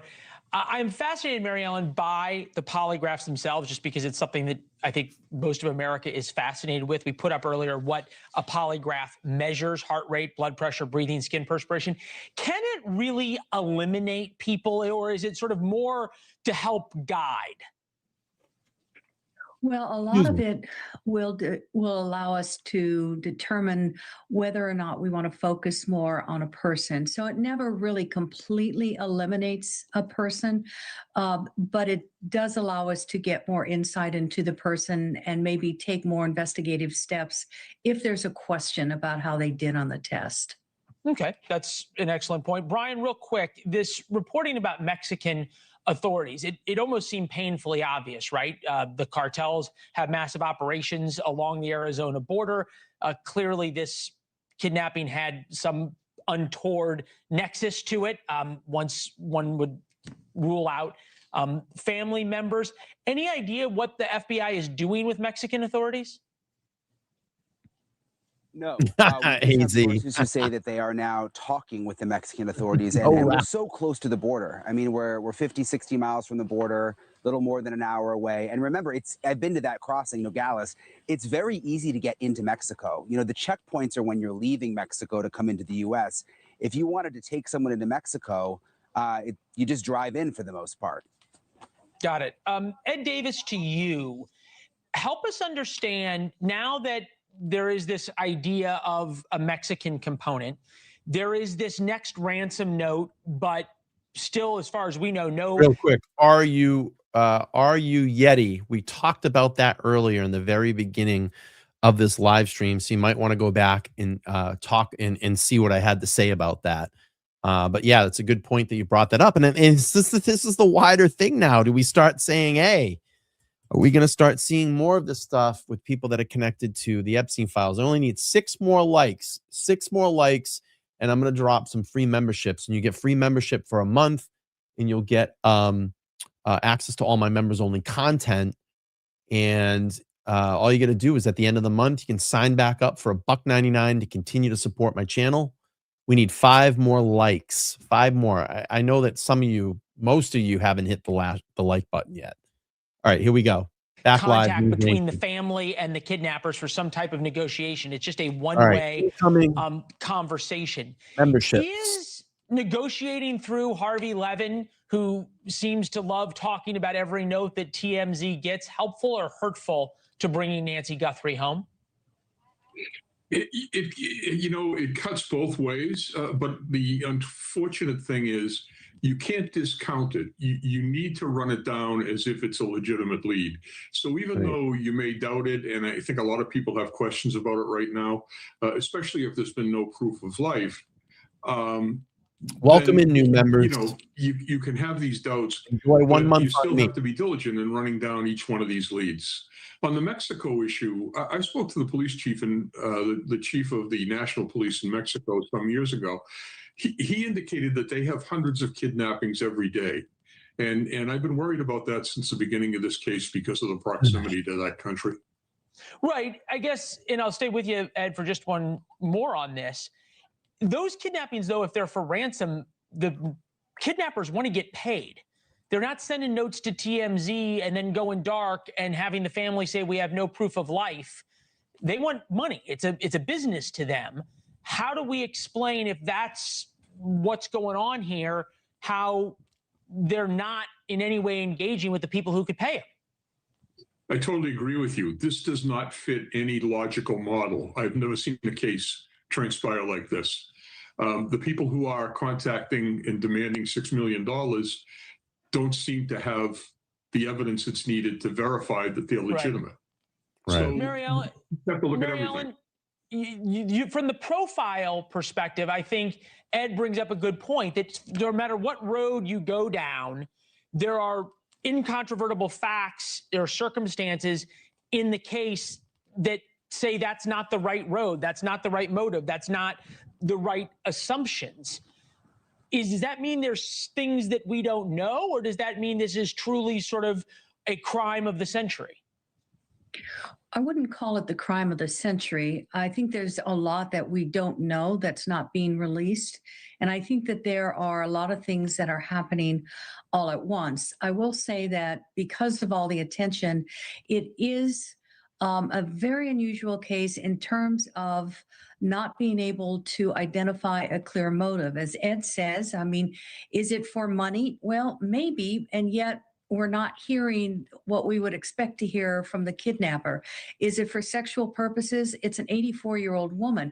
So then we go down and take a look at other possible motives, with one being it's somebody that we would call an injustice collector who blames other people for their failures in life and will go after someone famous or someone's relative who's famous. So I think once we get a much better idea of the motive, it will help narrow down what we think actually happened here.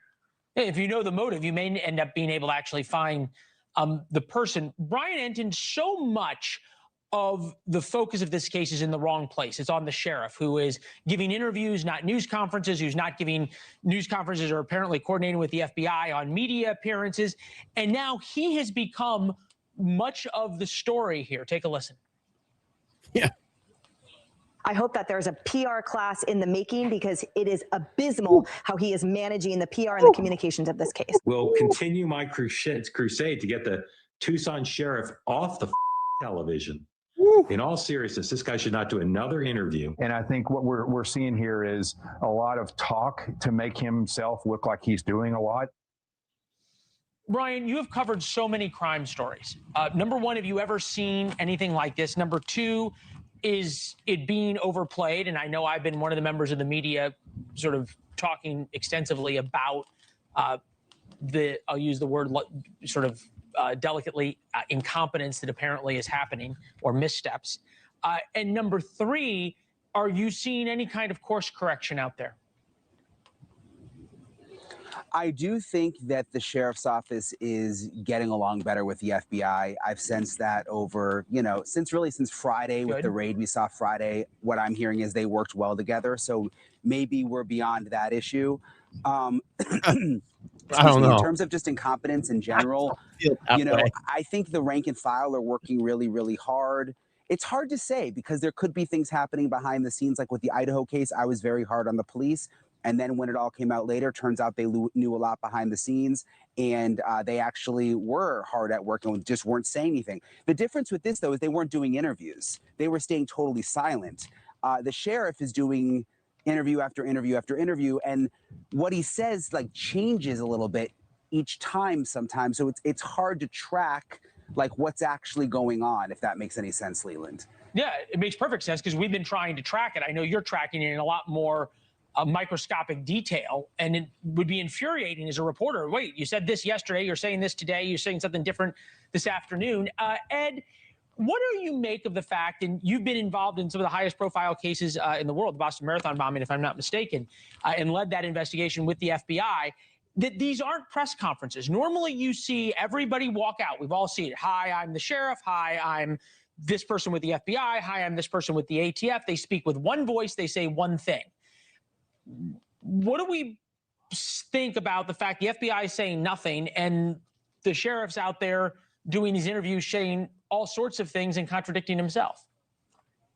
Right. This is a very complex issue. And I have a lot of sympathy for anybody on the FBI side or the local police or sheriff's office because I've been through this. If you say too much, you get criticized. If you don't say anything, you get criticized.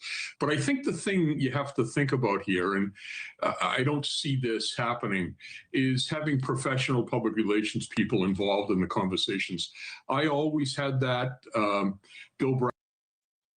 Don't you think it's kind of weird that we haven't seen the sheriff out there, just even trying to act as an authority figure, with his team that's out investigating? I mean, I haven't seen him out there at all, right? Do you think that's a little weird? I mean, I don't know. Do you just kind of desk command?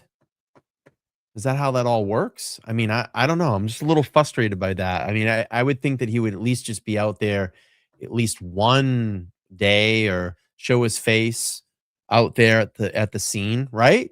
Is that a little weird that he hasn't been out there? What do you guys think in the chat? Do you think it's weird that he hasn't been there? I mean, I think it's weird. It's strange. Why hasn't Nanos been out there? Why hasn't Nanos just even been out there publicly, I don't know. I don't get that. I don't understand it. It's definitely weird. Right. If you're the sheriff and you're the leader of this investigation, you haven't been out there at all. It is totally bizarre. And he talks about armchair sleuths. We're the guys he comes after. Armchair sleuths. Well, isn't that kind of armchairing? I mean, I don't know. I don't want to get, I mean, I don't know. I don't get it. It's Bratton, just who was the commissioner of the NYPD, had some of the best PR people in the country before they went on. The messaging has to be consistent, and there has to be a tempering of overexposure. And I think that's what might be happening. Neither has happened. I'm going to get 15 seconds from Brian. We've talked before. The neighborhood, the city, not on edge the way they were in Idaho and other places where you thought you had a killer on the loose. Still, everyone thinks this is isolated, right? Man says it's for the most part, yeah. I mean, there were people out walking their dogs again today. It was interesting. One woman was saying, please don't go home to the media because, they all know Nancy. She's lived here since the 70s. And she's like, if you go home, if this doesn't keep getting coverage, we feel like we're never going to find Nancy. So the focus is more worry for Nancy than worry for them and, like a killer on the loose sort of thing. Yeah, never before have I been on a crime scene or a big story like this and been told not to go home. Normally it's the opposite. Mary Ellen, I'm going to give you the last 30 seconds or so. Does this complacency or sense that, hey, it couldn't happen to us, this is an isolated thing with Nancy Guthrie, make sense? Is that an assumption we can make and the folks in Tucson should make? No, because it could happen anywhere. So we can't make those assumptions.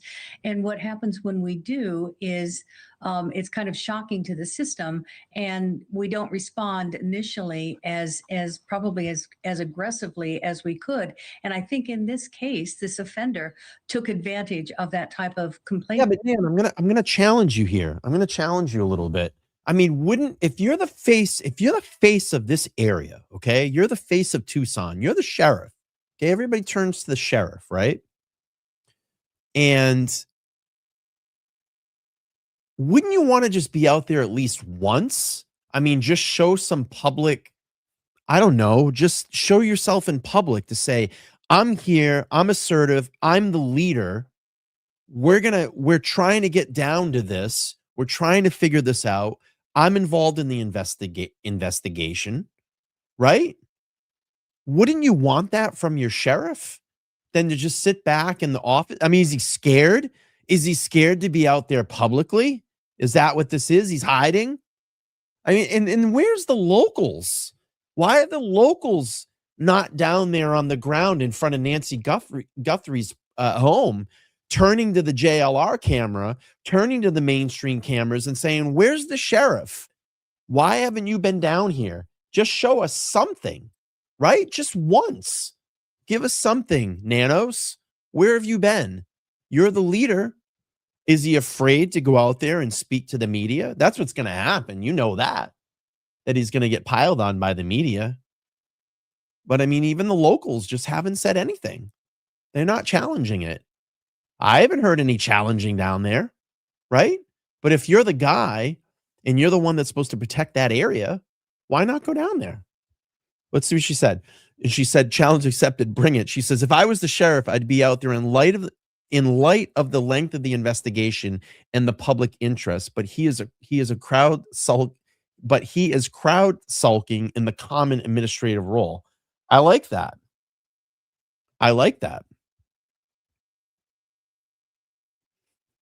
And Dawn saying this is a high-profile event. It's above his pay grade. Needed to get the FBI and higher skilled levels investigators. Sheriff will be elected every 3 or 4 years. And he also got a vote. What, last year of no confidence? A vote of no confidence. Nan says coward. I mean, it's kind of cowardly. All right, let's play the rest. And was able to walk around in this neighborhood consistent with developing intelligence on the neighborhood and preparing well for what he did. And I think that in large part, that's why he was successful. And frankly, he was successful.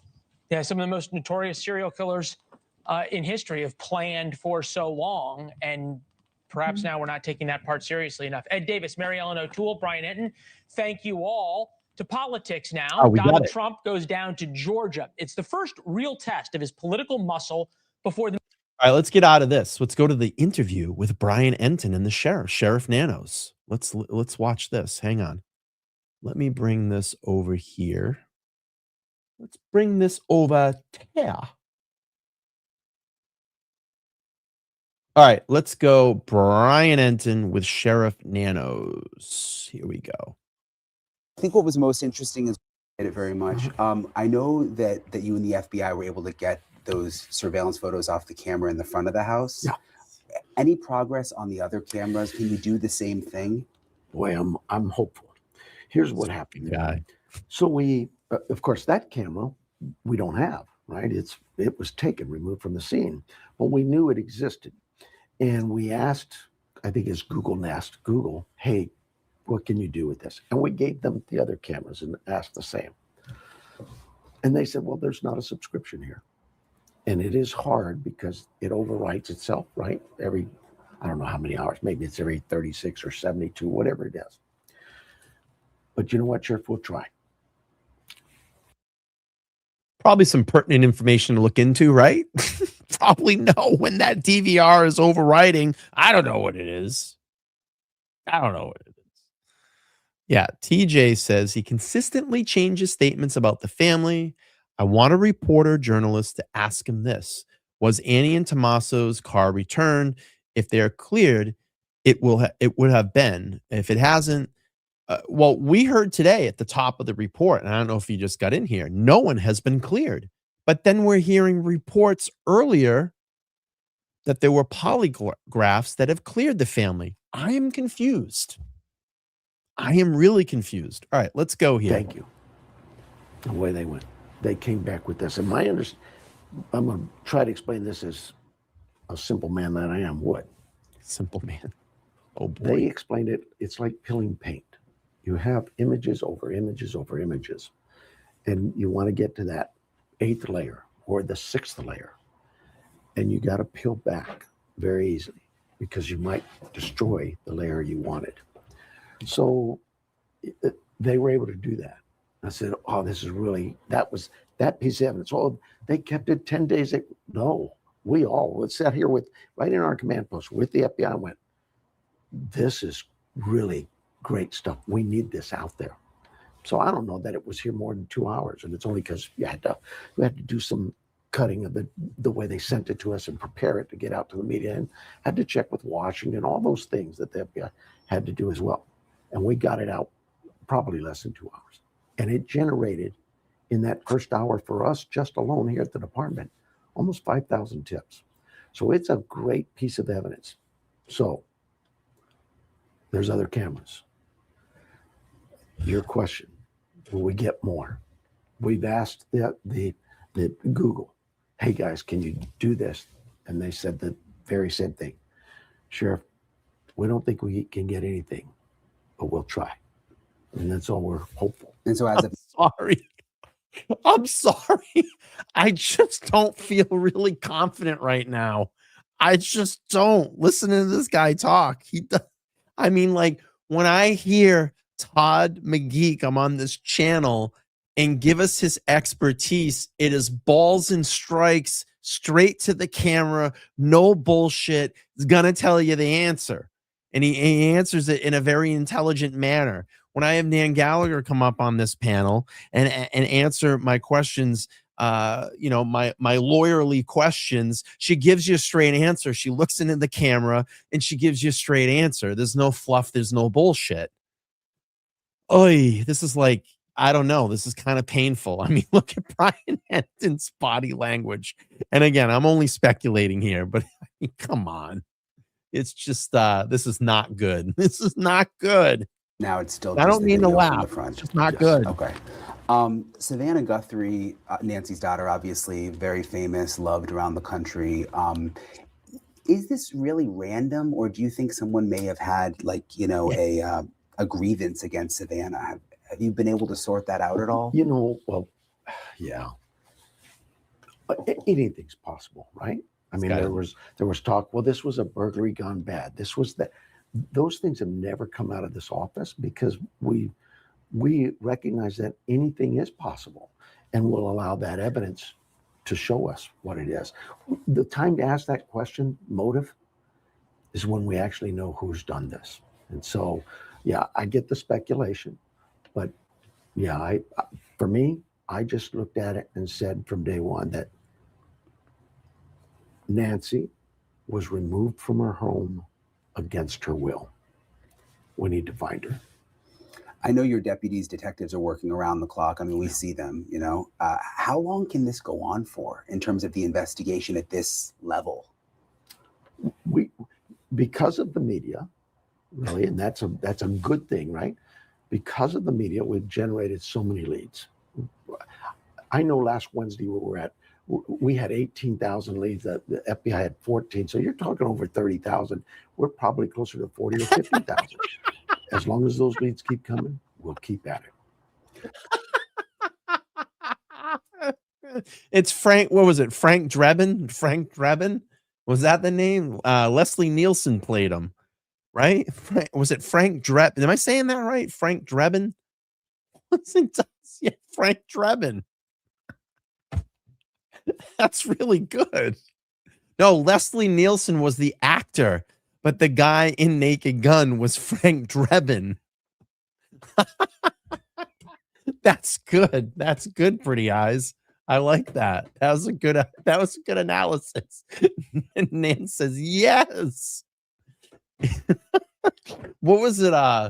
When the baseball game, he kept calling strikes even at the Even when they were throwing balls. This is I great. know you've said Oh, you these can't, Frank for the Drebin. investigative reasons, talk about what you found in the house. But is there a lot in the house that you're not able to say? I mean, is there a lot of evidence we don't know about in terms of this being a crime? No, again, you're asking me something that I can't talk about.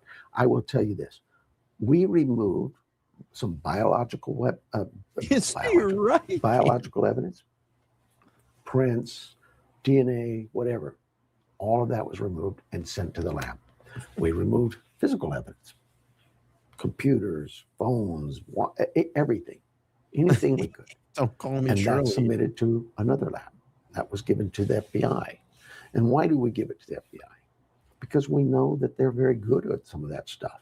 And so we share with them that. Why did we give ours to our lab? Because it's what we've done for years, and our lab's always done well. In fact, we've used the FBI before. They're very good at solving things and doing things. But the FBI, not unlike our Department of Public Safety in Phoenix, they have a lab. They could have been used. But we look at it as this. If I use, for example, a state lab, DPS, or the federal lab, Quantico, you have to understand they have others using those labs too. And so it really puts a lot of strain on them to prioritize those.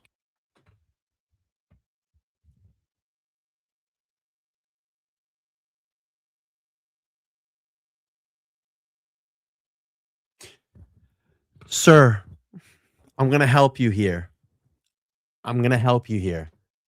This is the most high profile case in America right now. You don't think that the FBI wouldn't get those samples and bump them right to the top? I mean, let's just logically think about this. I mean, this case is trending over the Epstein files right now. That's how much people are locked into this case. It's trending over the Epstein files at the moment. And not saying that those files in that case is not important. It's just as important, if not more. I mean, I don't want to give a 1A and a 1B here, but they're both very important. You don't think that they wouldn't, hey, listen, it's the most high profile cases going on in America right now. Maybe we should probably bump this DNA evidence to the top and get it processed as quickly as possible. Right? All right, cases here we and go. do what they can with them, where if I have my own lab or a contract lab, it allows me easier access to those cases that I think are important to us. And I'm not talking this case, I'm just talking cases in general. We could build a lab, but that's pretty expensive too. We just found that this lab we use is very good. Were they in Florida at the time? I have no idea. But I know that in today's world of technology, reports are generated and sent out in the flash of an eye. What we need to know is when we send something to a lab, can we get it back to us quickly? Can we have a rush order, if you will?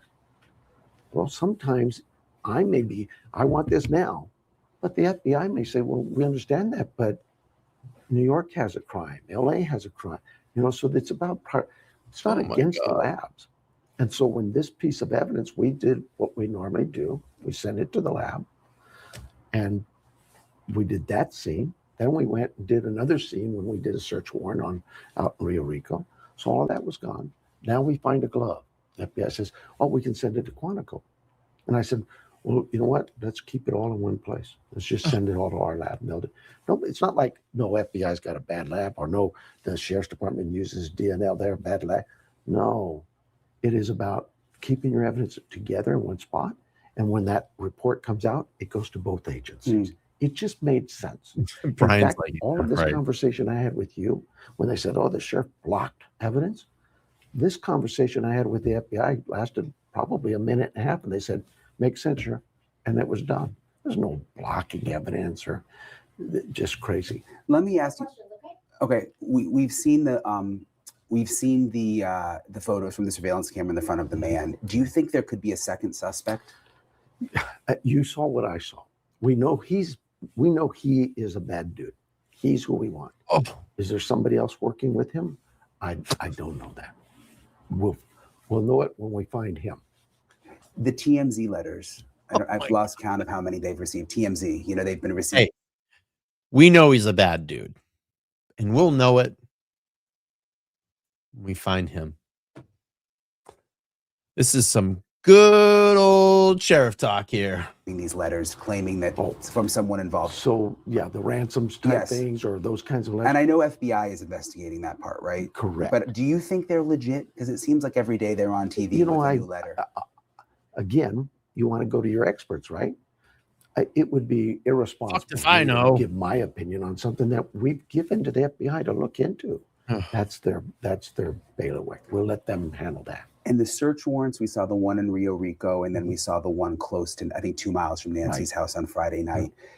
Does that mean that you all believe the suspect could be close? Because it seems like the action we're seeing so far is right in the Tucson area. So how those develop is this, and you may see it today. It may not be anything today. You may see 5 of them today. But what happens is this. We have 400 investigators out there from all agencies, not just in this valley, the 10 different law enforcement agencies, but some from Phoenix and FBI from across the country. And they're out there shaking down leads, 40-some thousand leads. Every morning they get up and they're working 24/7. So they start with a little lead and they're told, go check on this.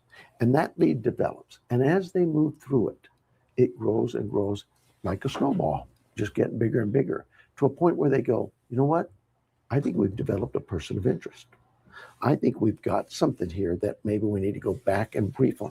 So they come back in and they talk to the command post who's there. U.S. attorney, county attorneys, different law people behind different areas of law who sit back and discuss it and say, you know what, maybe there's enough here for a search warrant. Maybe we got to get petition for physical characteristics. Maybe that characteristic is a photo. Maybe it's buckle sales. Maybe it's finger, whatever it is. And we present it to a judge. And a judge says, yeah, I think there's enough. He signs it. That's how that snowballs. And everybody's energetic and they're so enthused. I wish you could see the face Thank you, of Michael. the young men and women out there who are working these and all the energy, because it's what happens in investigations, particularly bigger investigations, where they're so excited, probably like you are. We've got a good lead, we're going to, and then it falls through. It's not the person. Nancy's not at that house. But that's part of the ebbs and flows of an investigation. You're going to have that as highs and lows. So for me, that's why it's important that I dispel some of the things that are out there so my team knows that, no. They're a solid team. This is a team who solves crime every day. They are my experts. I would be silly to not listen to them. When they tell me we spent 20 some hours at this scene, we processed this scene, I'm taking their word that they're good. I don't need to hear from some pundit out there who's never done a crime scene. I don't need to hear from somebody who's never done a criminal investigation. I've got experts. That's who I choose to listen to. Just like the noise in the background. The critics who want to run for office. Go do that stuff. I just want to find Nancy. I want my team focused every morning. When they hit that low, that they know that they have someone who believes in them and their work. They're going to do it. I have 100% faith. Yeah, Mimi, you don't think that Brian Enton walked out of there and just privately said inside his head, this guy's a fucking moron? You know what I mean? Again, I'm not speaking for Brian Enton. Brian Enton's great. But you don't think that he probably walked out in that hallway as he's walking to his car and he's like, this guy's a fucking moron?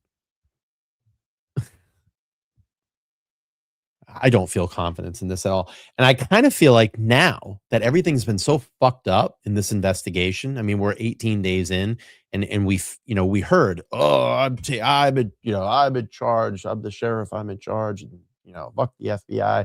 I think it's gotten so over his head now that he's kind of had to fold and give it to the FBI, because you kind of feel like he's backing out a lot way now. Oh, we got to give it to the FBI, the FBI. Now he's like, oh shit, this is kind of over our head.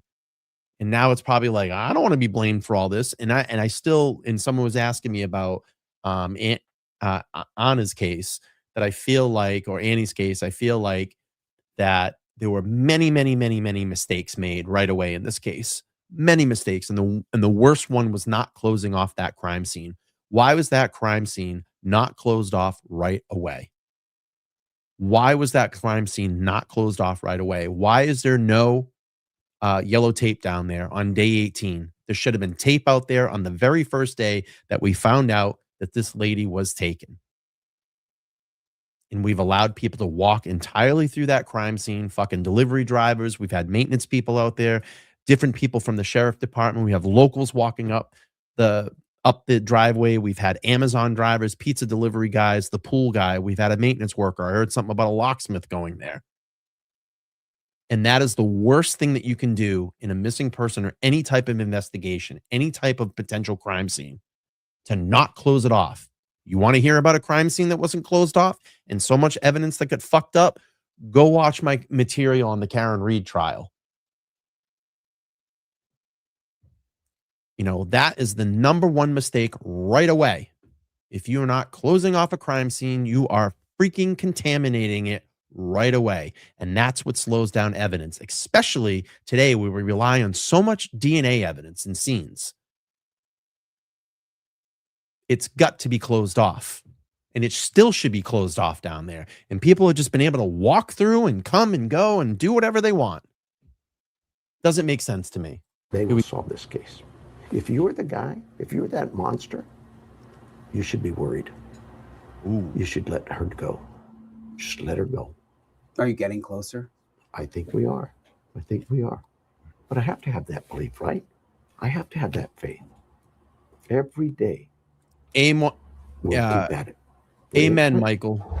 Appreciate the sheriff for making the time to talk with me. Rolled his Again, I know eyes. he's done a lot of media interviews, and I was glad that I was able to get one of them today, and that was on Look at News Brian. Nation, of course. And hopefully I'll get more opportunities to talk to him in the future. Does Brian look confident? And again, I'm just making an observation. I am not speaking for Brian Enton at all, but does he look confident that this was a great interview? Look at him rolling his eyes. I'm so glad that we got that interview, and I hope I get to talk to him again. He's not even looking at the camera. Let's rewind and look at that. Watch Brian when he comes out of this interview. Every day, we'll keep at it. We ain't quitting. Appreciate the sheriff for making the time to talk with me. Again, I know he's done a lot of media interviews, and I was glad that I was able to get one of them today, and that was on News Nation, of course. And hopefully I'll get more opportunities to talk to him in the future, because like I told him, you know, there were some things that he didn't like about some of my reporting, and, you know, I always want to get both sides. So I'm happy to have him respond to what some people are saying about, you know, being critical of his sort of the way he's been handling the case. And, you know, I always like to get both sides. So hopefully I'll get more opportunities to interview him.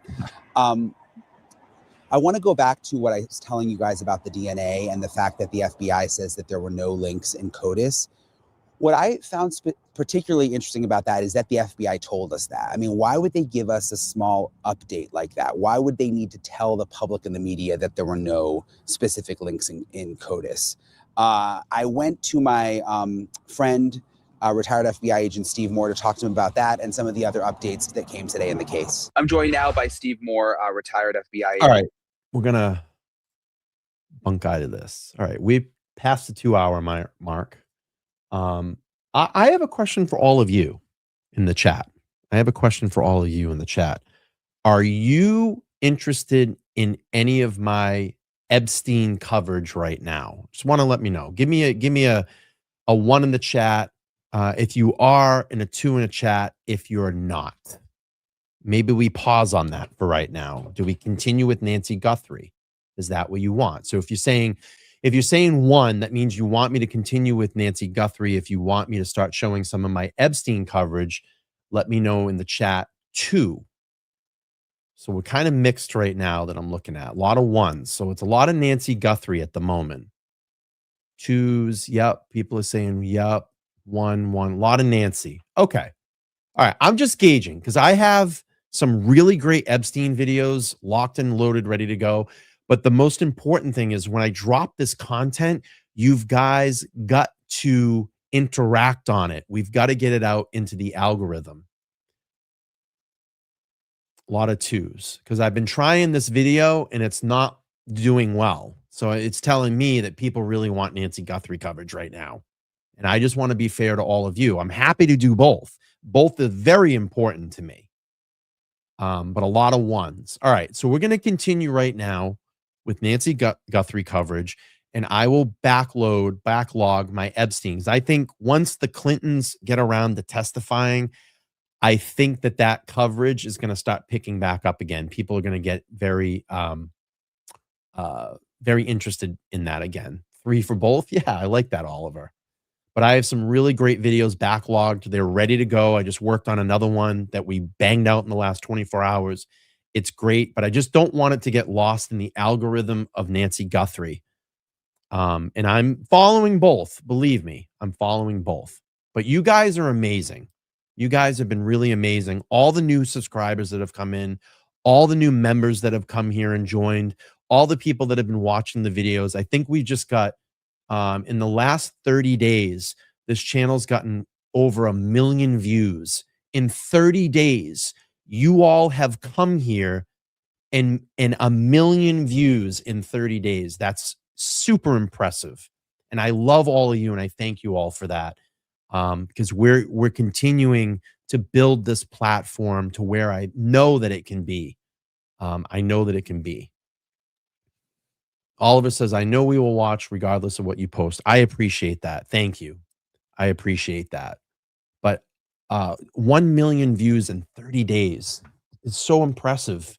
And you guys have been great. And all the chat has been great. I got a super itch right now. The chat has been great. You guys are awesome. I love all the new subscribers that have come in. I love seeing all the new names in the chat. And I love hearing all your perspectives on these live streams, because you all make this channel go. And yeah, and Michael says, and you're at 60K and climbing. Yeah. Yep. I appreciate it. I really do appreciate it. It's been an amazing ride, especially over this last 30 days. We really got the channel moving again. And you guys are all making that happen. So I have another question before we head out, and I watched the 2 Bryans. I have another question. So I'm planning my live streams, just my basic live streams, Monday, Wednesday, Sunday nights. Okay. But if there's ongoing breaking news, I'm going to try to obviously stream as much as I can. So I have a question for all of you. Thank you. Love the coverage. Thank you, Heather. And I love you. You've been around here for a very long time. You're a channel moderator and a faithful Ghost Squad member, and I appreciate it.